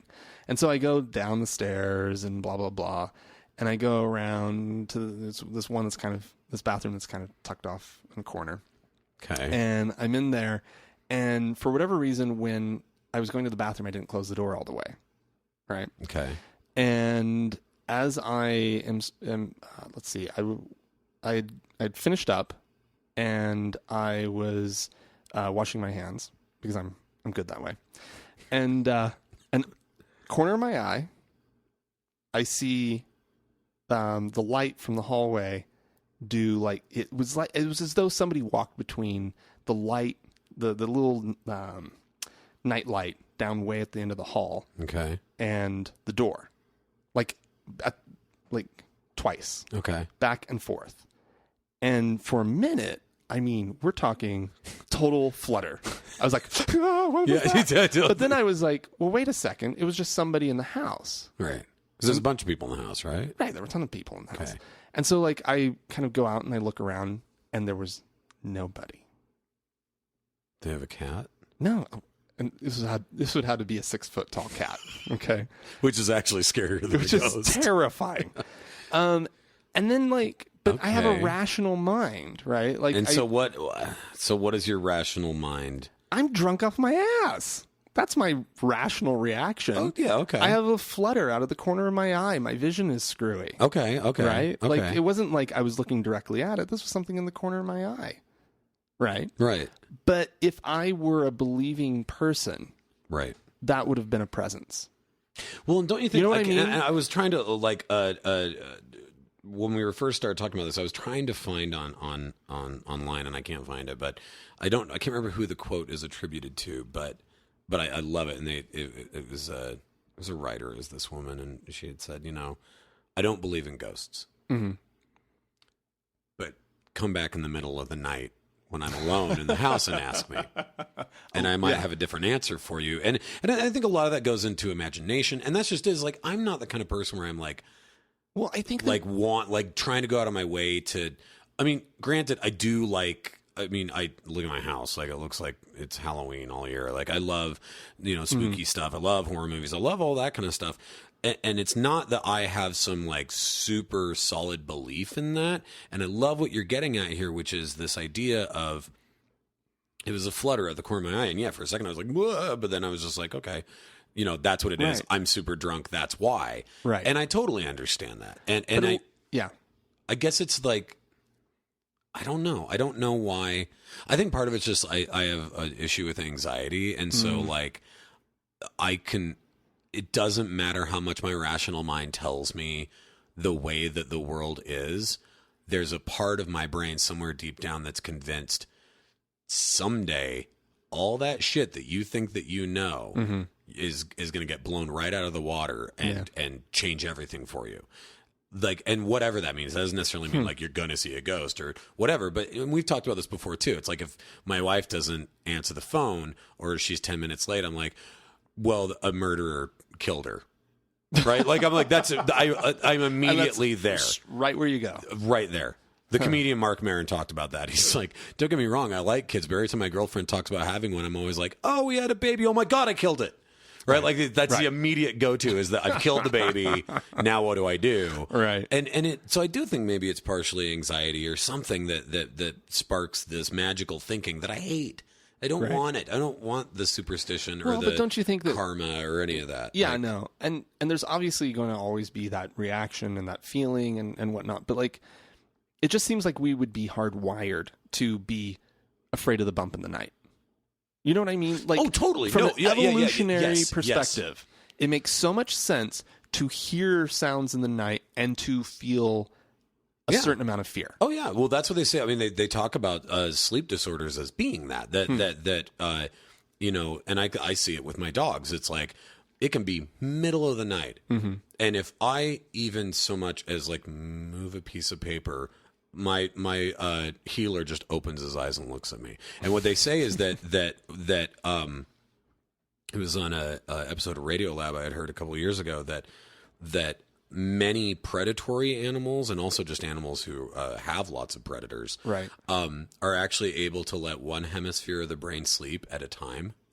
Whoa. Yeah. Really? So that they're always able to do that. They're always able to just like open up their eyes and immediately take action if they need to. They're not fully cognizant, but they're relatively are. And so those sleep disorders, so things like sleep terror or night terrors, right? And sleepwalking and these different things are vestigial artifacts left over that we no longer use anymore because we live inside of houses and we don't have to be afraid of predators the way that we used to. Right. And so I agree that like, I have no doubt that like attention to detail when it's the middle of the night and there's a bump is not totally valid, but it's just, I don't know.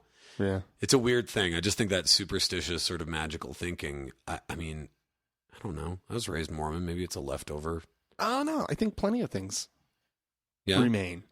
It's hard to shake it all off. It is hard. It's really hard. Like, and I would never argue belief of these things, but they're just in there. They're floating around. You've processed one aspect of your cosmology, right? Which is there's no God, right? But it doesn't mean that like everything automatically just fits into place. Yeah. In your brain after you've come to that conclusion. Yeah. There's still things you're going to have to process out. It's like my younger brother, you know, he went on a mission, he did all that stuff, and he became an atheist while he was in medical school. And he even says, he's like, you know, I got into psychiatry in part because there is still a very agnostic part of me that doesn't want to just go do surgery, because it's like the surgeons are people that are like, you know, the second I cut this person open, I know exactly what I'm going to see in there. And if I don't see what I'm supposed to see, then something's wrong. And he's like, whereas psychiatry is a much more fluid practice, right? Like there is, it has the ability to be mercurial. It has the ability to change and alter. And every person that you meet, there's going to be certain things that seem certain ways, but there's going to be other aspects that are different, right? Right. And there's not, I mean, guesswork isn't the most awful way to put it, but, you know, there's just more, there's more ability to use your intuition, and there's more ability for wonder and for imagination than there is in a lot of surgery, than there is in a lot of the more sort of, because and it makes sense if you think about it, they're like diagnostics. Right? Like it's like being a great mechanic, right? You pop open the hood and you know what it should look like and what it should sound like, and if it doesn't do those two things, something's wrong, right? Right. And so you don't need belief, or you don't need, or you do need belief. You need perfect belief, right? That this heart is like that heart is like that heart. Right. Sort of a weird idea, and he still has that same leftover sense of wonder or imagination where he wants to be able to delve a little bit more. So I don't know. It's very interesting. And I think it's funny to live in a state where there's so many of us that are trying to climb our way out of belief structures and figure out what that means, you know? Yeah. Anyway, massive tangent. But no, it was a good one. So I don't, but just to change the subject. Yeah. So are you familiar with what a pink mass is? I had never heard this. A pink mass? Pink mass? As it mass like Catholic mass, but pink. For some reason in my head, I was like they've done, you've went through the MRI scan and they're like, we have a pink mass. I don't think we have to be worried about it. Follow my finger. Right. Yeah. No. Pink mass. Is it? No, I don't know. I'm not. I mean, we could probably guess at it, but we're not going to. Pink mass. Well, okay. Let me back up a little bit.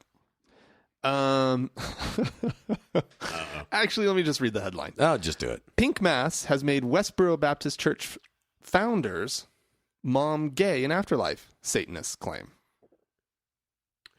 Okay, so let's... Can we... Yeah. Can I say it again? Pink mass has made Westboro Baptist Church founders mom... The mother of the founder of the Westboro Baptist Church has made his mom gay in the afterlife, Satanists claim. So this... There's a lot going on here. There's a lot going on here. So what happened was, you're familiar with the Westboro Baptist Church. Oh, yes, of course. Fred Phelps. Right? Okay. Yeah. These are the God hates fags folks. Yeah. Well, a group of Satanists got together and they decided they were going to go to the gravesite of Fred Phelps' mother and perform a ritual called a pink mass in order to turn her gay for all eternity. Okay. So this is I can't. So the Satanic Temple website says, upon completion of the pink mass ceremony, Catherine Johnston is now gay in the afterlife. So Fred Phelps is obligated to believe that his mother is now gay. And if beliefs are inviolable rights, nobody has the right to challenge our right to believe that Fred Phelps believes that his mother is now gay. Whoa, wait. Okay, so... okay, hold on. So they're this is some meta shit. Yeah. This is so they're saying we you can just establish a belief. Right. So I get to believe that you believe that my dog is Jesus. Yes. And you can't take that away from me, that I believe that you believe that my dog is Jesus. Exactly. Yeah. You remember when when we worked together and we found that Third World Farmer game? We would just sit and play it and shout out to one another at each of their desks like, now I have cable. I have 14 cows, right? We totally missed the point of the game. We missed the point of the game. Yeah, we tried doing Third World Tycoon, which is not a real game. But we were constantly yelling to each other about all the things that we had. Right. None of it was real. None of it even remotely existed. Right. That's the exact same thing that's happening here, is that like they did this and they spent time. Oh yeah, real time doing this. They traveled to Mississippi to get to the gravesite, and they could have. They're from New York, right? Folks. Oh yeah, of course they are. Yeah. They could have done nothing, and it would have had the exact same result. Yeah, except this has a picture. Right? There's photographic evidence that this happened. So Fred Phelps, what happened? That they performed a ceremony. That a bunch of assholes with no time on their hands, with so much time on their hands. Gravesite. They performed a ceremony at her gravesite. What was the ceremony? So this is how it works. The first time that they performed it, they did it twice. Okay. Once with two gay men, and once with two lesbians. Okay. Let me just double check. They had them. Oh shoot, where is it? I read the description earlier. I want to make sure I get this right. There's something about how they do. I know they kiss over the headstone. Okay. And there's a man wearing some devil's horns. Oh my! Oh, do you see the picture? Yeah, and he is actually. I mean, I just right out of the gates. Yeah. I might be having a hard time believing that these two women are lesbians because they too attractive? No. For the record, everyone, the gay man in the room said that. Just putting that out there. I believe our audience knows Okay. that I make lesbian jokes, Okay. but I don't believe them. No. I don't believe these jokes at all. Okay. I've met gorgeous lesbians. Beautiful, beautiful lipstick lesbians. Now we're heading off topic. So no, the reason why is because there's obviously some kind of Satanist dude behind them pushing their heads together, which makes for a but he's truly okay. Right. disturbing photo, actually. Right. Oh, whoa! Well, I did didn't you read the see... part about the penis? No, I got it too now, but I do love this this headpiece That he's wearing? that he's wearing. He sort of looks like It's horned. It's this big long horn. he looks like Loki from the Avengers. Yeah, totally. But then after he performs this, he officiates the ceremonies. He then puts his penis on Johnston's grave. Oh, there's a picture of that. Let's. Is there? I don't know. There was a. It says not safe for work, obviously. Yeah, I'm not at work. And this isn't a work computer, so it's fine. Oh wow, yeah. Yep. Yeah, seriously? Do you need to see? Do you need to see that? I don't know that I need to see it. Oh, interesting. That's his penis. Look at the expression on his face. He's not performing a religious ceremony. No. These people... To be fair, it's not his penis either. It's his testicles. He's rested them on top in what I believe is referred to as teabagging. Sure. He's teabagging a grave. He teabagged Here's a the grave. thing, is that regardless of whether or not he's a Satanist or he turned Fred Phelps' dead mom gay, let's just get this out of the way.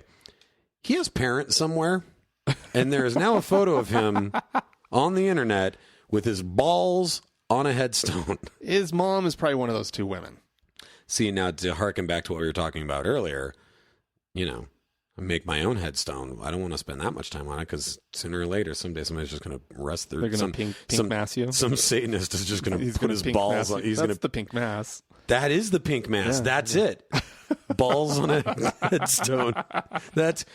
I got your pink mass right here, Mrs. Phelps. Oh, wow. What a Johnston. What a bunch of... What's wrong with them? What is wrong with them? They're fucking morons. They're screwing with Fred Phelps, and I approve. It's just dumb. It's just... They did happen to involve the resting place of a completely innocent woman, as far as we know. She might have been a bigger douche than Fred Phelps. We don't know. Okay, But I also don't believe that there's like some sacred soul in the ground No. there. It's not that. And so, I'm not bothered by to me, the idea of this happening. To me, it's fire with fire. That's dumb. You know what I like? I really like the what are they called? The flag. What are they? It's the biker dudes. Have you seen this? Where whenever the Westboro tries to go and picket somewhere, there is this cavalcade of bikers, right? Like Sons of Anarchy bikers with giant American flags, and they go and create a wall all the way around the Phelps family so you can't see or hear them. And I'm like, that's awesome. They don't talk to them. They don't get into arguments with them. They actually face their backs towards them and just create a wall. Yeah, that's awesome. Right. Some Satanist goth dummy putting his balls on a grave. I don't care even if she did like protest with Fred Phelps. That's just stupid. It's just Frank, you catch more flies with honey than you do with balls on a grave. Well, isn't that nice? I thought you'd think it's really funny. And so that's fine. It is funny. It is funny. Mm-hmm. It's also... Really? You're on these guys' side? For now, I am. Really? I might change my mind later. But like right now, I think they're screwing with Fred Phelps. That's the whole point. Okay, this just whole thing. one more time though. You're on this guy's side. You're on this guy's side. Look, he's happy. And by the way, he keeps showing me the picture of the guy with his balls out. It's probably... Do you think that face means that the stone was warm or cool? I don't know. I We bet can it was. move on This now. was this just happened. It was probably hot. Yeah, hot as hell. It's granite. He's just airing his balls out. It's Mississippi in the middle of the summer. Maybe you do catch more flies with balls on a stone then. Pretty sure you do. Pretty sure. Okay. By the look of him, yes. All right. It was a wonderful story. Frank. It was a wonderful story, and you ruined it. For me. Okay. I'm just saying. Is it better than us agreeing? I saved that one for the last. I had high expectations. We just created a sex move called the pink mass. I think we should both be really proud of ourselves. All right. Well, Facebook.com/TGIAtheist is a great way to chime in and, join the conversation. You can also like us there. You can also send us an email at podcast@thankgodimatheist.com or leave us a voicemail at 424-666-8442. And actually, I want to do a little call out. We don't normally do this, but I just want to go back to our conversation about the about having these visceral reactions. Yeah. To like trying to rid yourself of like these ghost reactions or these spooky reactions or whatever it is. Or the one that you were talking about of like, you say, I wish God would, have a plane hit my house or whatever that is. Yeah. Like, are you able to just like, boom, do it? Or is there that immediate, however fleeting, jump, right? You can't, it's hard. You can't do it. And so I want to hear about that this week. Ooh, I'd really, really like to hear about that. And so again, podcast@thankgodimatheist.com. Send us an email or leave us a voicemail at 424-666-8442. We're going to take a quick break. We're going to listen to a dude by the name of Edwin Lutzer. Probably haven't heard of this guy before. Reverend Lutzer? Reverend Pastor.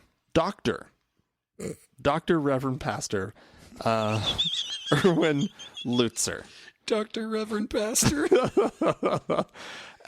Who is an evangelical Christian pastor. And he lives in Chicago right now, and he does like radio and all that kind of crap, writes books. And this is him. It's a little clip on YouTube. And he is talking about, legalizing gay marriage. He has an argument here about legalizing gay marriage. Is he for it? Well, let's find out. So we are in for what could be really a tsunami. If I could just talk about it for just a moment more. Many people think, well, two different views of marriage can exist here in America or other countries. And of course, there are some folks, I'm sure, who are listening in Europe who have two different views of marriage and two different concepts. But the fact is that because of the implications, ultimately, same-sex marriage legalized breaks down the family in some very, very important ways. We need to recognize this. Here in America, we talk about the Constitution. I can imagine someone riding in a boat saying, I have a constitutional right to drill a hole through my side of the boat. The problem is we are all on the same boat. Wow. He has a new argument, and look at what he did there. I love that. He did something very clever. Did he? Oh, yeah. I have a constitutional right to this. I can claim whatever I want to, he says. I like the idea that he's like, doing his best to stay really even-keeled, really magnanimous. And so I'm talking to you, Frank, and I'm saying, so let's say, for example, that instead of wanting gay marriage, you want to eat the still beating heart of my newborn child. Now, I'm just saying, one of us has to be that person in this scenario for my example to work, okay? Right. So you are saying, I have a constitutional right to rip out the still beating heart of your newborn child, Adam. And I'm like, but it's my child, Frank. I mean, do you see how that is for me? Well, it's tough. Yeah, it's tough because clearly, it's tough. clearly. Ooh, it's a sticky. Yeah. Oh, yeah, boy. Wow. Yeah, that's a pickle. Sound argument Yeah. that he just laid out there. Drill a hole in the boat. So basically, he's saying that anyone who is for marriage equality is a moron that doesn't understand how boats work. Boats work, yeah. And they're claiming a right that's going to sink us both. Don't you see? It's going to sink us both. Both of us. Both of us are going down because you can't stop. Yeah. Oh, see, that's the one. Oh, yo. We're all going down if you keep going down. Skitty-dee-pitty-dee. The thing of it is that, like, I mean, what I love about that is that, like, how do you not understand that it's no longer a conversation if one person's talking to another person as if they're either an idiot or a child or maybe both.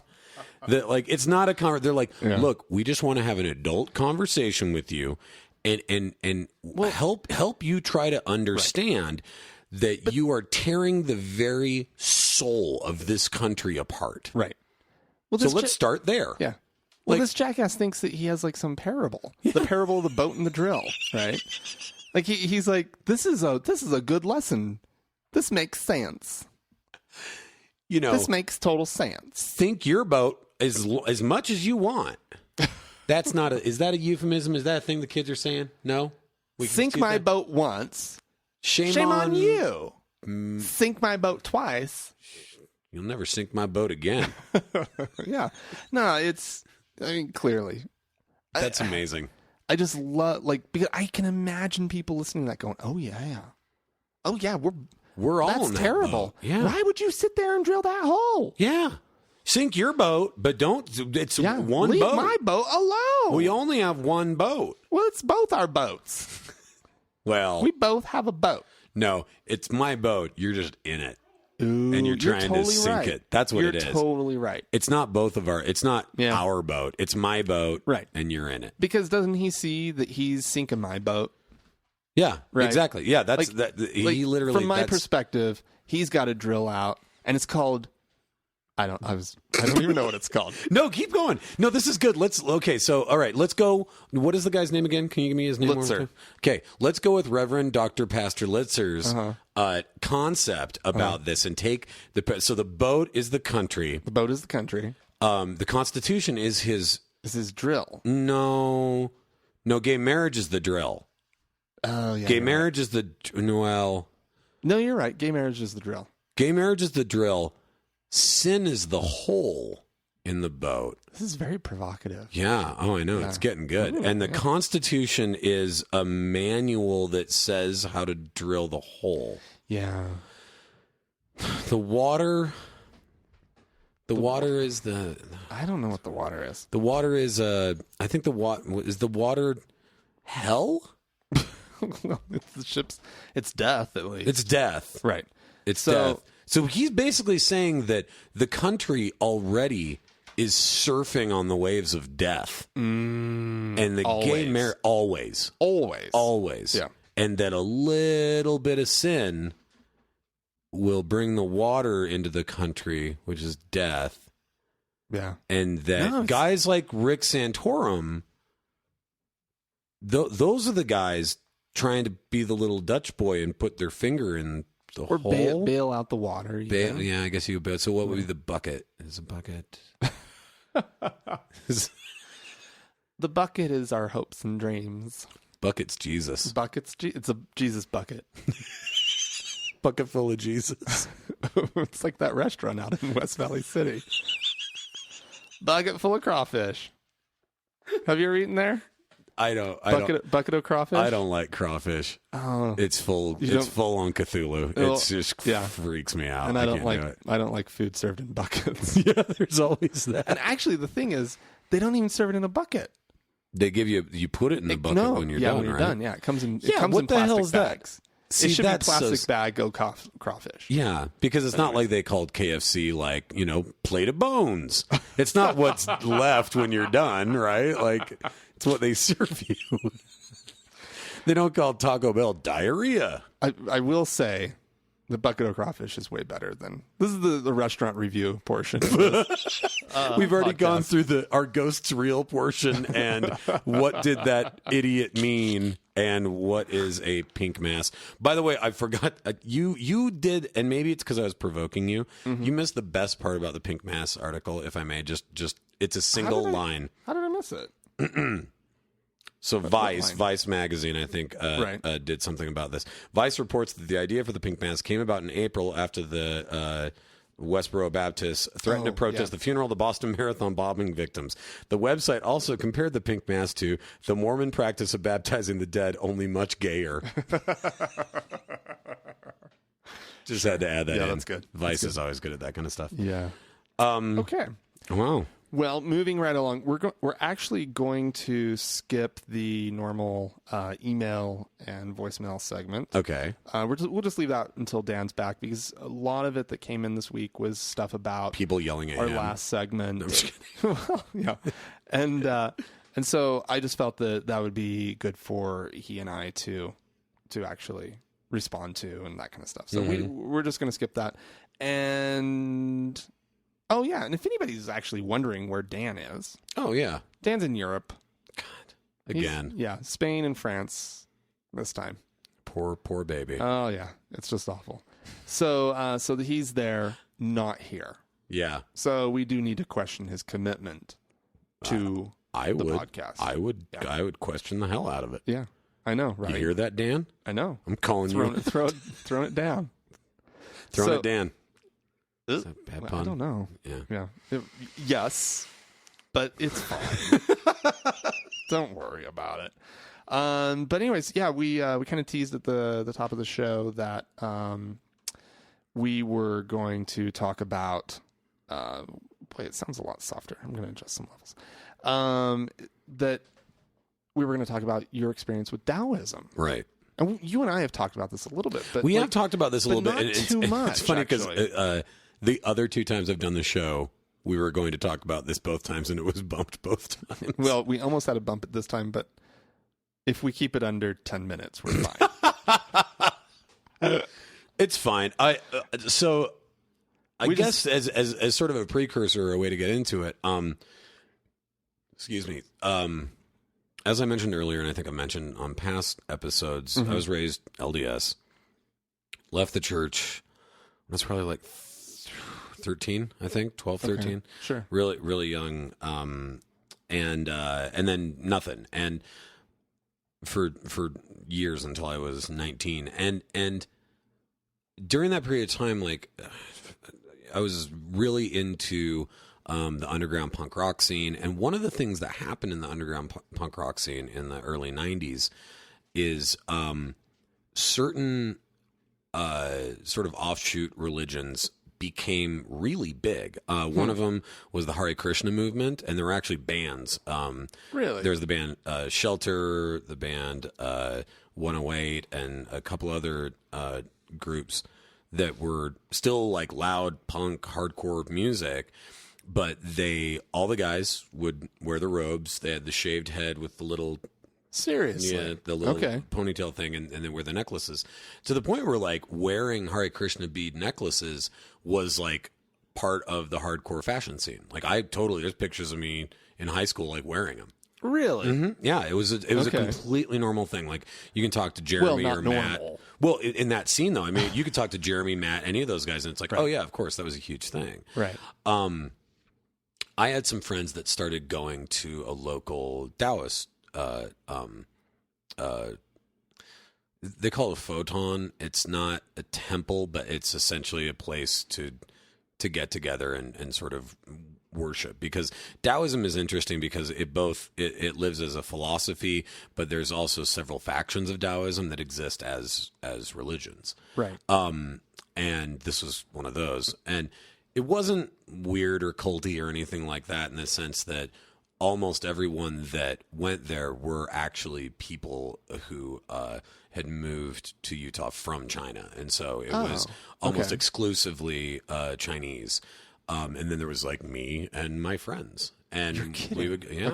And I fully got into it. Like, I guess I just really liked. I liked it because.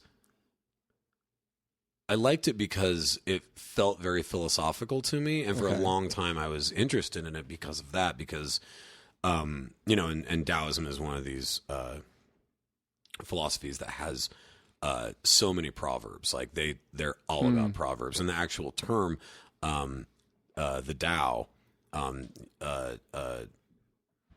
which you know originally comes from the Tao Te Ching, the book, but Tao means the way.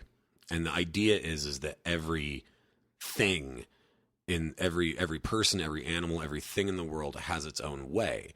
And that way is the way in which you are supposed to be, right? Okay. And that's your function. And that it doesn't mean that there is this, you know, echelon of like everyone can attain this thing. It's that whatever kind of a person that you are, if you're happy with the way that you are, then you're probably living to the potential that you are, and that is your way.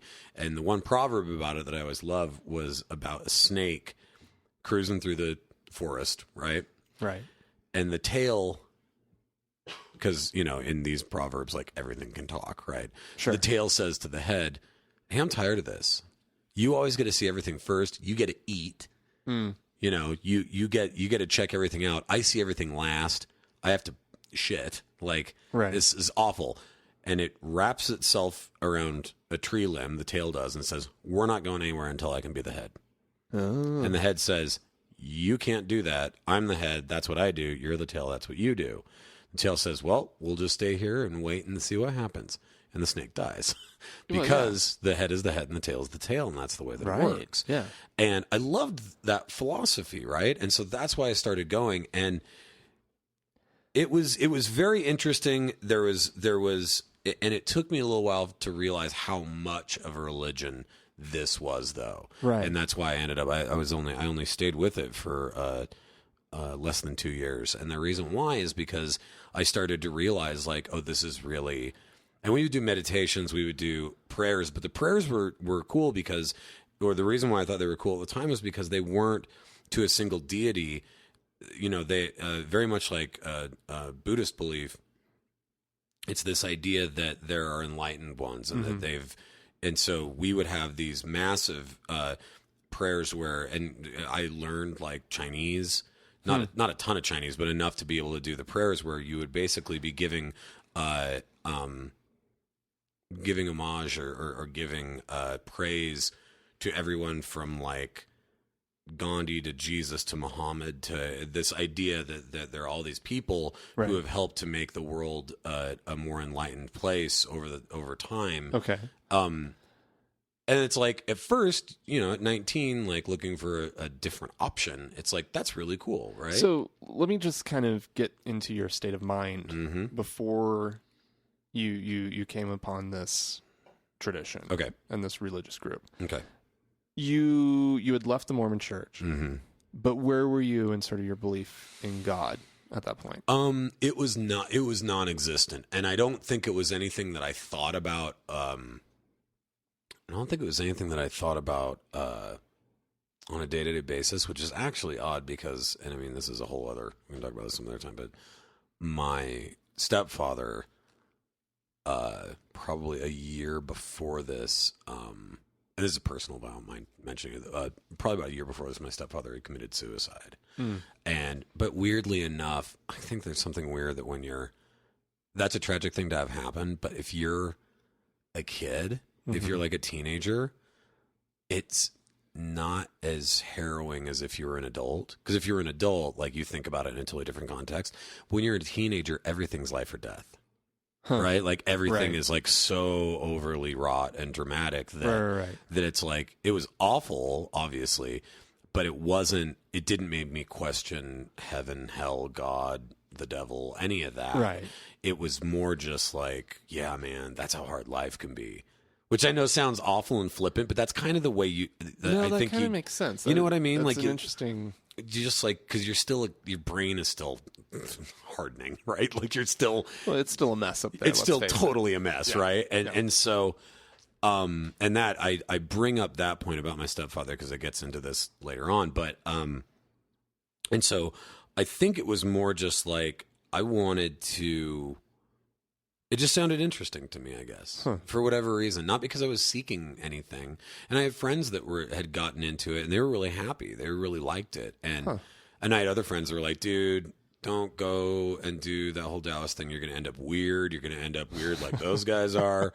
And I'm like, whatever, man. Like, this is, and I guess part of it also is that, like, I've never been that guy that went and did something like that. And so I was like, maybe this is why not me. Maybe this is going to be something for me, right? So I go, I do the whole thing. So almost chalking it up to a life experience. Yeah, really.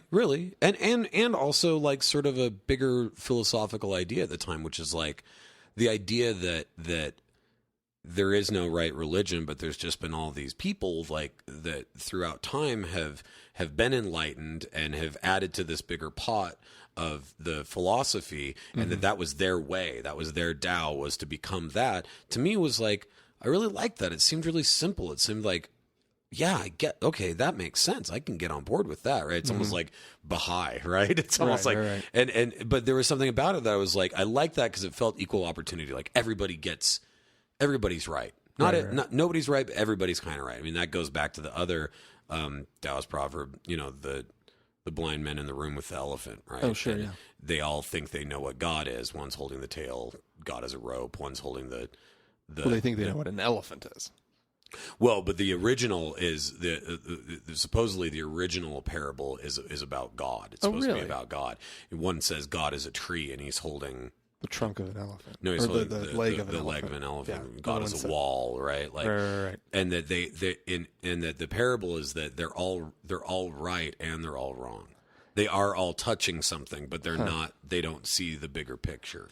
So that's sort of. It's funny. The LDS Church, one of their Sunday school manuals has co-opted. Yep. That. I mean, it's common. But they've managed to come up with the wrong lesson at the end of it. No, of course.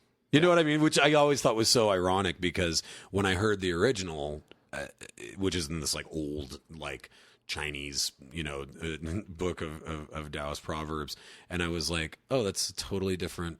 It's the same parable, but they end up. So the Mormon one is, let's see, what is the Mormon conclusion? It's that I'm trying to recall. It's like that you all have to come together in order to, or some. I can't. It's something about. It's something about communication, or I can't remember. It's either communication or. I can't remember. It's about. Don't they turn it into something about like man's ability to perceive, like wisdom or something? Yeah, like something like that. Whereas the actual proverb is what that is God for you. That they're all the original proverb, the lesson is that everyone is touching some part of this thing, but if all you're able to do is think literally about this, that there are these rules, that it is bigger than your ability to say this is this. Gotcha. Right, is that to own that wonder, and you can see where it ties into things like agnosticism and that kind of an idea. Anyway, so I start doing the whole thing. Yeah, back to you and being So 19 years old. Yeah. So at some point, things start to get a little bit weird in terms of it just feels more like, if I don't go every week, people are asking me why I wasn't there last week. And it turns into church. It turns into church. And along with that, there was an experience that happened that was very odd. We went to what is called a sandwriting class. Okay. This is actually, what is that? This is actually something from what I've heard is a fairly not common to the Taoist religion, but is something that is utilized at times within Eastern faiths. And so they had a touring group of what they referred to as, and I think there was like a weird maybe language barrier thing here about this. They're from China, and they were referred to as they were calling them. They said the three geniuses, and they were these three little girls. Okay, so like 11, 12 years old. Now, these these girls basically were chosen when they were, I don't know, born, but maybe like really little, to basically lead these very, very pure lives as these sort of like conduits to talk to. So like all of a sudden we've gone from, oh, it's philosophy to like, oh, it's religion. Right. And they're actually going to be bringing like messages from God or something. Right. And there was some things I didn't totally understand about it. But a whole bunch of us go to this, and the sand writing, the way that they would do it is there was one girl. They all had super, super short, almost shaved heads. Okay. None of them spoke any English at all. Okay. What they would do is they would have an actual table that was glass with sand on top of it, right? Like you do the actual sand writing. You've seen that before, right? Sure. So I guess I really haven't. Yeah, it's essentially you have like a wooden dowel that's sort of sharpened at the end, and you can do these. I mean, they're specifically for like Chinese characters. Oh, okay, right, sure, all right. So, one of the girls will write the characters in sand. The other girl is transcribing them. The other genius or whatever is transcribing them, and then the third one's reading it out loud. And then after the third one is reading out loud what the second one has written, it sounds like a seance, but it kind of was. It was really weird. Then they're translating it into English, right? Okay. And before the whole thing started, they told everyone, they said, write down on a piece of paper, something that you would like to know, something that you would like to know about your family, about this or that, and all these different things. Okay. So I said, I don't even remember exactly what it was, but I wrote something about my dad, my stepdad, just like, why did this happen, or something vague, but something relating to that. And there's probably like maybe 40 of us in this class. And so everybody brings the little paper up, and they all sort of put them inside of this envelope, or like a box or something that's up on this table. And the girls come in and they start doing the sand writing thing. And it was trippy to see, because the one that's writing, it's like that's all she does, and she has her eyes closed, and she's not even holding it like the way you hold a pen. She's like has her palms pressed flat together with the dowel in the middle of it. It's like a Ouija board. I mean, she's writing. It's not like it's floating on its own. But I mean, but it's odd. It's definitely odd. And but your hand is on the thing with the Ouija Oh board. yeah, definitely. I mean? And she's making these characters, and she's moving incredibly fast. And every time she finishes one, she lifts up the dowel for just an instant for another assistant on the other side who has one of those little rakes to go click, click, click, click, click, and rake it flat with nothing on it, and then she starts going again. Okay. So the second girl has to be writing all these things down really, really quickly to keep up.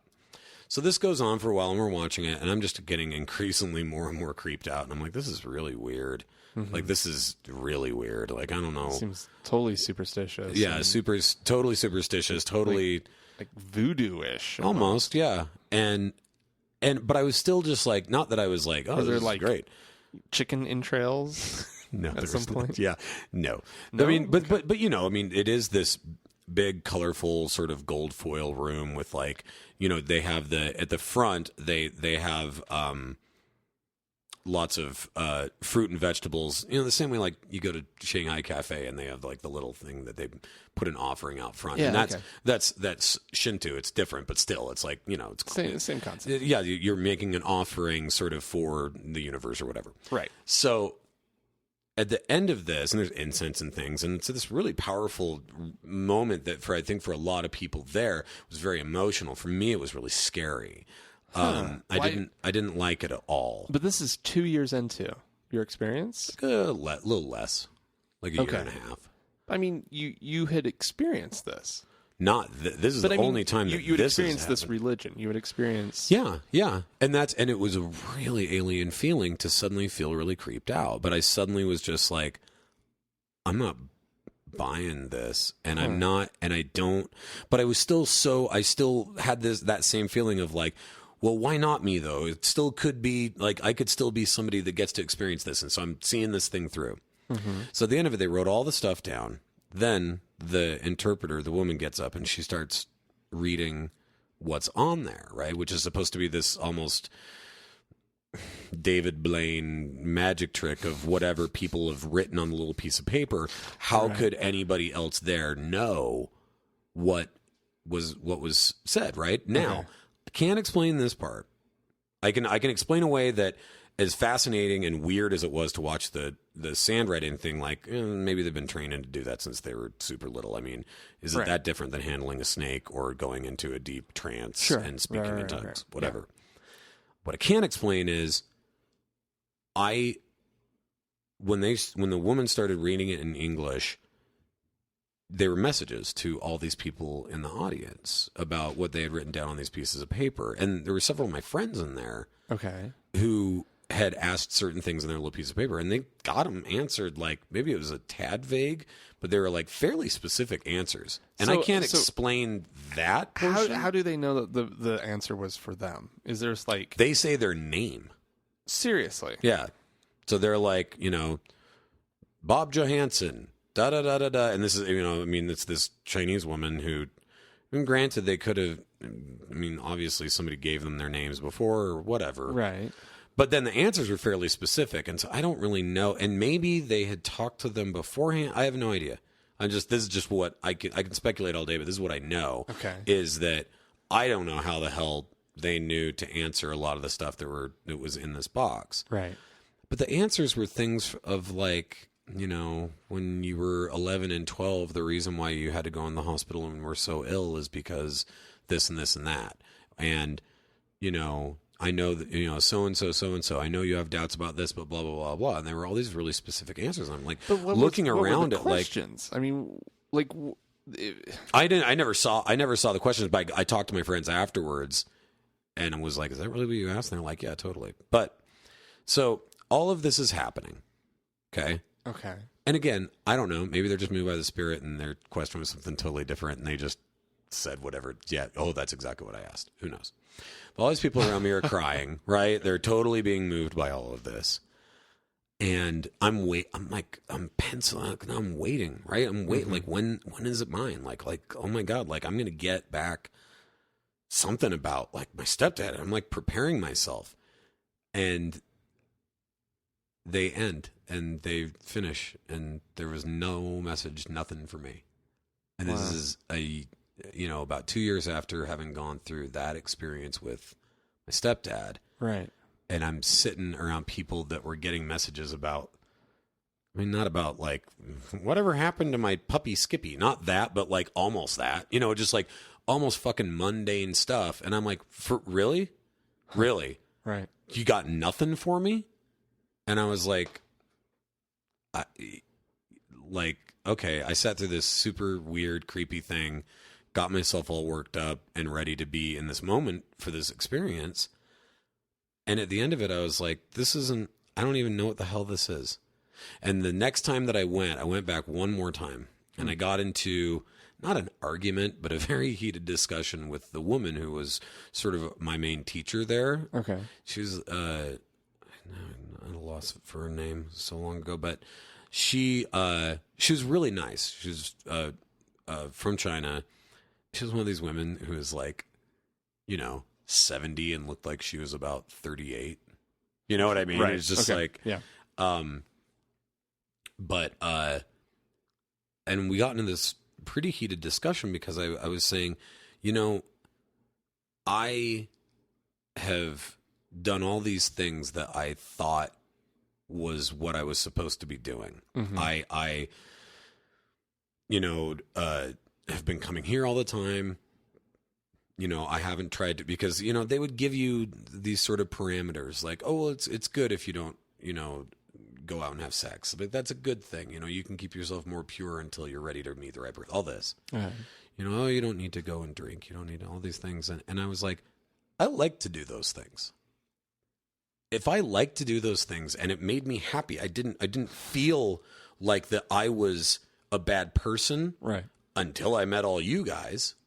Then isn't that my way? Right. And she was trying to convince me, but she just could, like, I just set my mind in stone about it, that I'm like, no, if I still agree with what you say, that each of us have our own purpose, maybe I'm a fucking tail. Maybe I'm not the head. Maybe I'm a fucking tail, and I'm never going to get the answers I'm supposed to. And I'm supposed to just hang out with my friends and tell shitty jokes. And I'm supposed to try and have sex with that girl because I think she's cute. Right. And I should go drink a beer. And I should, you know what I mean? And like, the spell was broken, and I never went back. And but that's an amazing place to arrive, though, right? Yeah. That you kind of caught the whole philosophy correctly. Yeah, I got not the religion part. I was like, no, that's not. But the real philosophy. Yeah. And when you approach these religious folk with the philosophy, they couldn't handle it. Yeah, they couldn't. Well, and they couldn't argue it because that they had taught it to Technically, me. That is what they believe. Yeah. Well, and a lot of people. But they also believe in the community that they've built and in all the extra add-ons. Yeah. Well, and the interesting thing is the original philosophy, which is, if you talk to people who are Taoists, and that's the thing I want to get across at the end of this whole story, is that this was a particular faction of religious Taoism that has grabbed pieces of Buddhism and pieces of Shintoism and mysticism and all these different things and stuck them all together into this. Right. And I don't want to seem disparaging at all to Taoism, because I've met real Taoists in my time since then. Yeah. And when just now I've told the most about that experience I've ever told in my entire life to anybody, including Abby. So and here you go. It's out for the world. But when I've explained a little bit about what my experience was like, those people gave me weird looks and were like, that's not Taoism. Taoism isn't a religion. You don't go show up somewhere twice a week and like, you don't have to do that. That's religious Taoism. Wow. And I think people who are truly believe in the Taoist philosophy, they look at that as like, yeah, it's assholes like that make people think we're a religion. We're not. Wow. So that's my journey, and I learned I was a tail, and that's okay.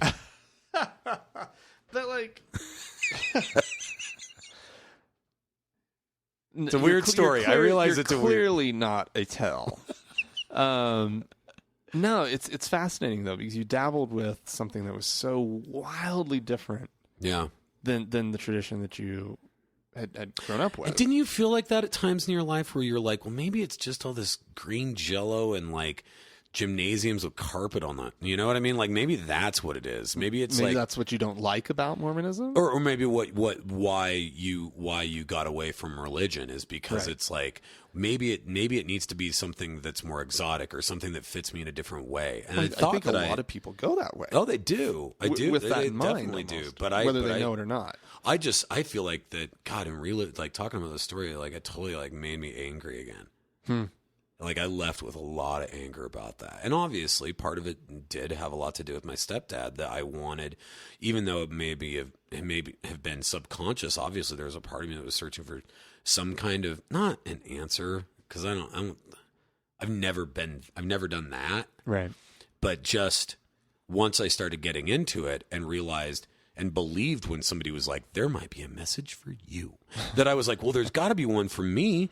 Life just dragged me through 10 miles of broken glass. There has to be one for me. Right. And at the end of it, for not to be one, I'm like, fuck you guys. Right. Like I just went to a place. Like what percentage would you say of people that were there got an answer to a specific answer to their specific question? Well, I can't answer that because I don't know what anybody else's questions were, other than the friends of mine. But got like answers. Yeah, people who were there and whose name was called out. Probably a little less than half. Wow. Yeah, I know. That's why I just felt like. Yeah, like what does that do to the person? I think when it comes down to your personal experience, and again, like to talk about this specific event of my stepdad, I remember that my mom. Recently told me that's when she started to lose her faith, is because like the week before it happened that he committed suicide, she, like all of the aunts and uncles got together, did a laying on of the hands, did the oil, like really traditional like Mormon, like, you know, they do that blessing and they did it. And she's like, and he still died. She's like, a blessing on him that his mental health might clear up? Mm-hmm. Wow. Yeah. And she's like, and he still died. So she's like, every religious moment since then, I have to weigh on a scale, and the other cup on the scale has that image in it. And eventually it just outweighed everything else. Wow. Because, like, she's like, and, you know, Bishop's telling me God has a plan. She's like, in my head, I'm going, well, fuck his plan. I need him. I need my husband. Yeah. You know what I mean? Like, I don't care.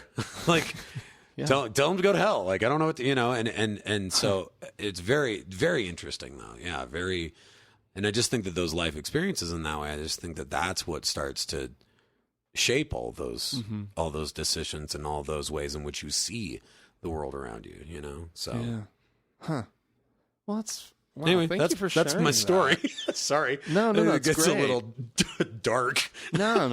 But it was a long time ago, and I mean, fascinating story, actually. Thanks. And yeah, seriously, thank you for sharing that. Yeah, no. I've wanted to share that for a long time, and I guess I didn't know I was really going to talk about my dad, but and I didn't think about it until I started telling the story how much that played a huge part in pivotal in understanding your reaction. Yeah. And sort of like solidifying, like, oh no, doesn't matter what it is. Doesn't matter what it is. I can't make sense of certain experiences in my life in this rosy, you know, the rose-colored glasses of religion and the idea that there's simplicity there. I just no. Wow. Yeah. Huh. Well, there you have it. Good night, folks. Thanks for listening to Adam and me ramble on. Yeah, no kidding. 2 hours. Is that a record? We don't do a lot of 2-hour episodes around these parts. But yeah, if you have anything that you'd like to add, or if you'd just like to go to facebook.com/TGI Atheist and like us. Can I plug my other show? Is that okay? Yeah, please do. So I do a movie review podcast with my friend Adam. So we're both Adam. So it's a damn movie podcast. Yeah, there you go. Puns never get old, let me tell you. We've been doing the show for a really long time. We've been doing the show for about 5 years. We were just talking about it offline earlier. And we're getting ready to do our, I think next month we'll be getting to our 200th episode. Crazy. So, yeah, but we review movies, new ones, old ones. We do festivals. Our newest one just went up today. We did Black Swan and the Red Shoes. Wow. So we really try to mix it up between contemporary stuff and older stuff. Right. But, you know, it's just us rambling, drinking some beers, and talking movies. So if people are interested, it's Damn, DAMN movie podcast, and you can find it on iTunes. So, awesome. Yeah. Well, cool. Thanks for letting me plug that. Yeah, of course. Thanks for coming on and helping me out. No, man, I always love doing this. You know that. I always love doing this. It gives us a chance to hang out when we're not doing things like writing musicals, right? Yeah, exactly. Shh, they don't know about Oh, it sorry, yet. yeah. They'll just think we're joking, so it's fine. Yeah, no. Just wait for it, folks. Just wait. Or you can also send us an email. Our email address is podcast@thankgodimatheist.com. So, you know, we love to hear from listeners. And another way that you can let us hear from you is our voice. You could leave us a voicemail. God, this is hard with just one person. Normally it's me and Dan going back and I know, forth. I'm sorry. And I'm just I'm like watching you as the wheels are coming off the bus. I'm like, I don't know what the email. I can't help. I don't know the phone number. Our voicemail number is 424-666-8442. Remember that we do have videos up on YouTube. You can subscribe, and in case we ever decide to issue another one, and that's youtube.com/TGIAtheist, and share those if you wouldn't mind. And then also, we'd always like to thank the Red Rock Hot Club for letting us use their music so generously. It's great stuff. Yeah, it's super so good. It's so we super appreciate that. And next week, Dan should be back. If he's not, who knows what's going to happen, because I haven't planned that far yet. I'll come on again if you don't have anybody. Oh, sure. Yeah. Awesome. All right. Well, thanks for listening, guys. Thanks a lot, you guys. Bye-bye. Bye.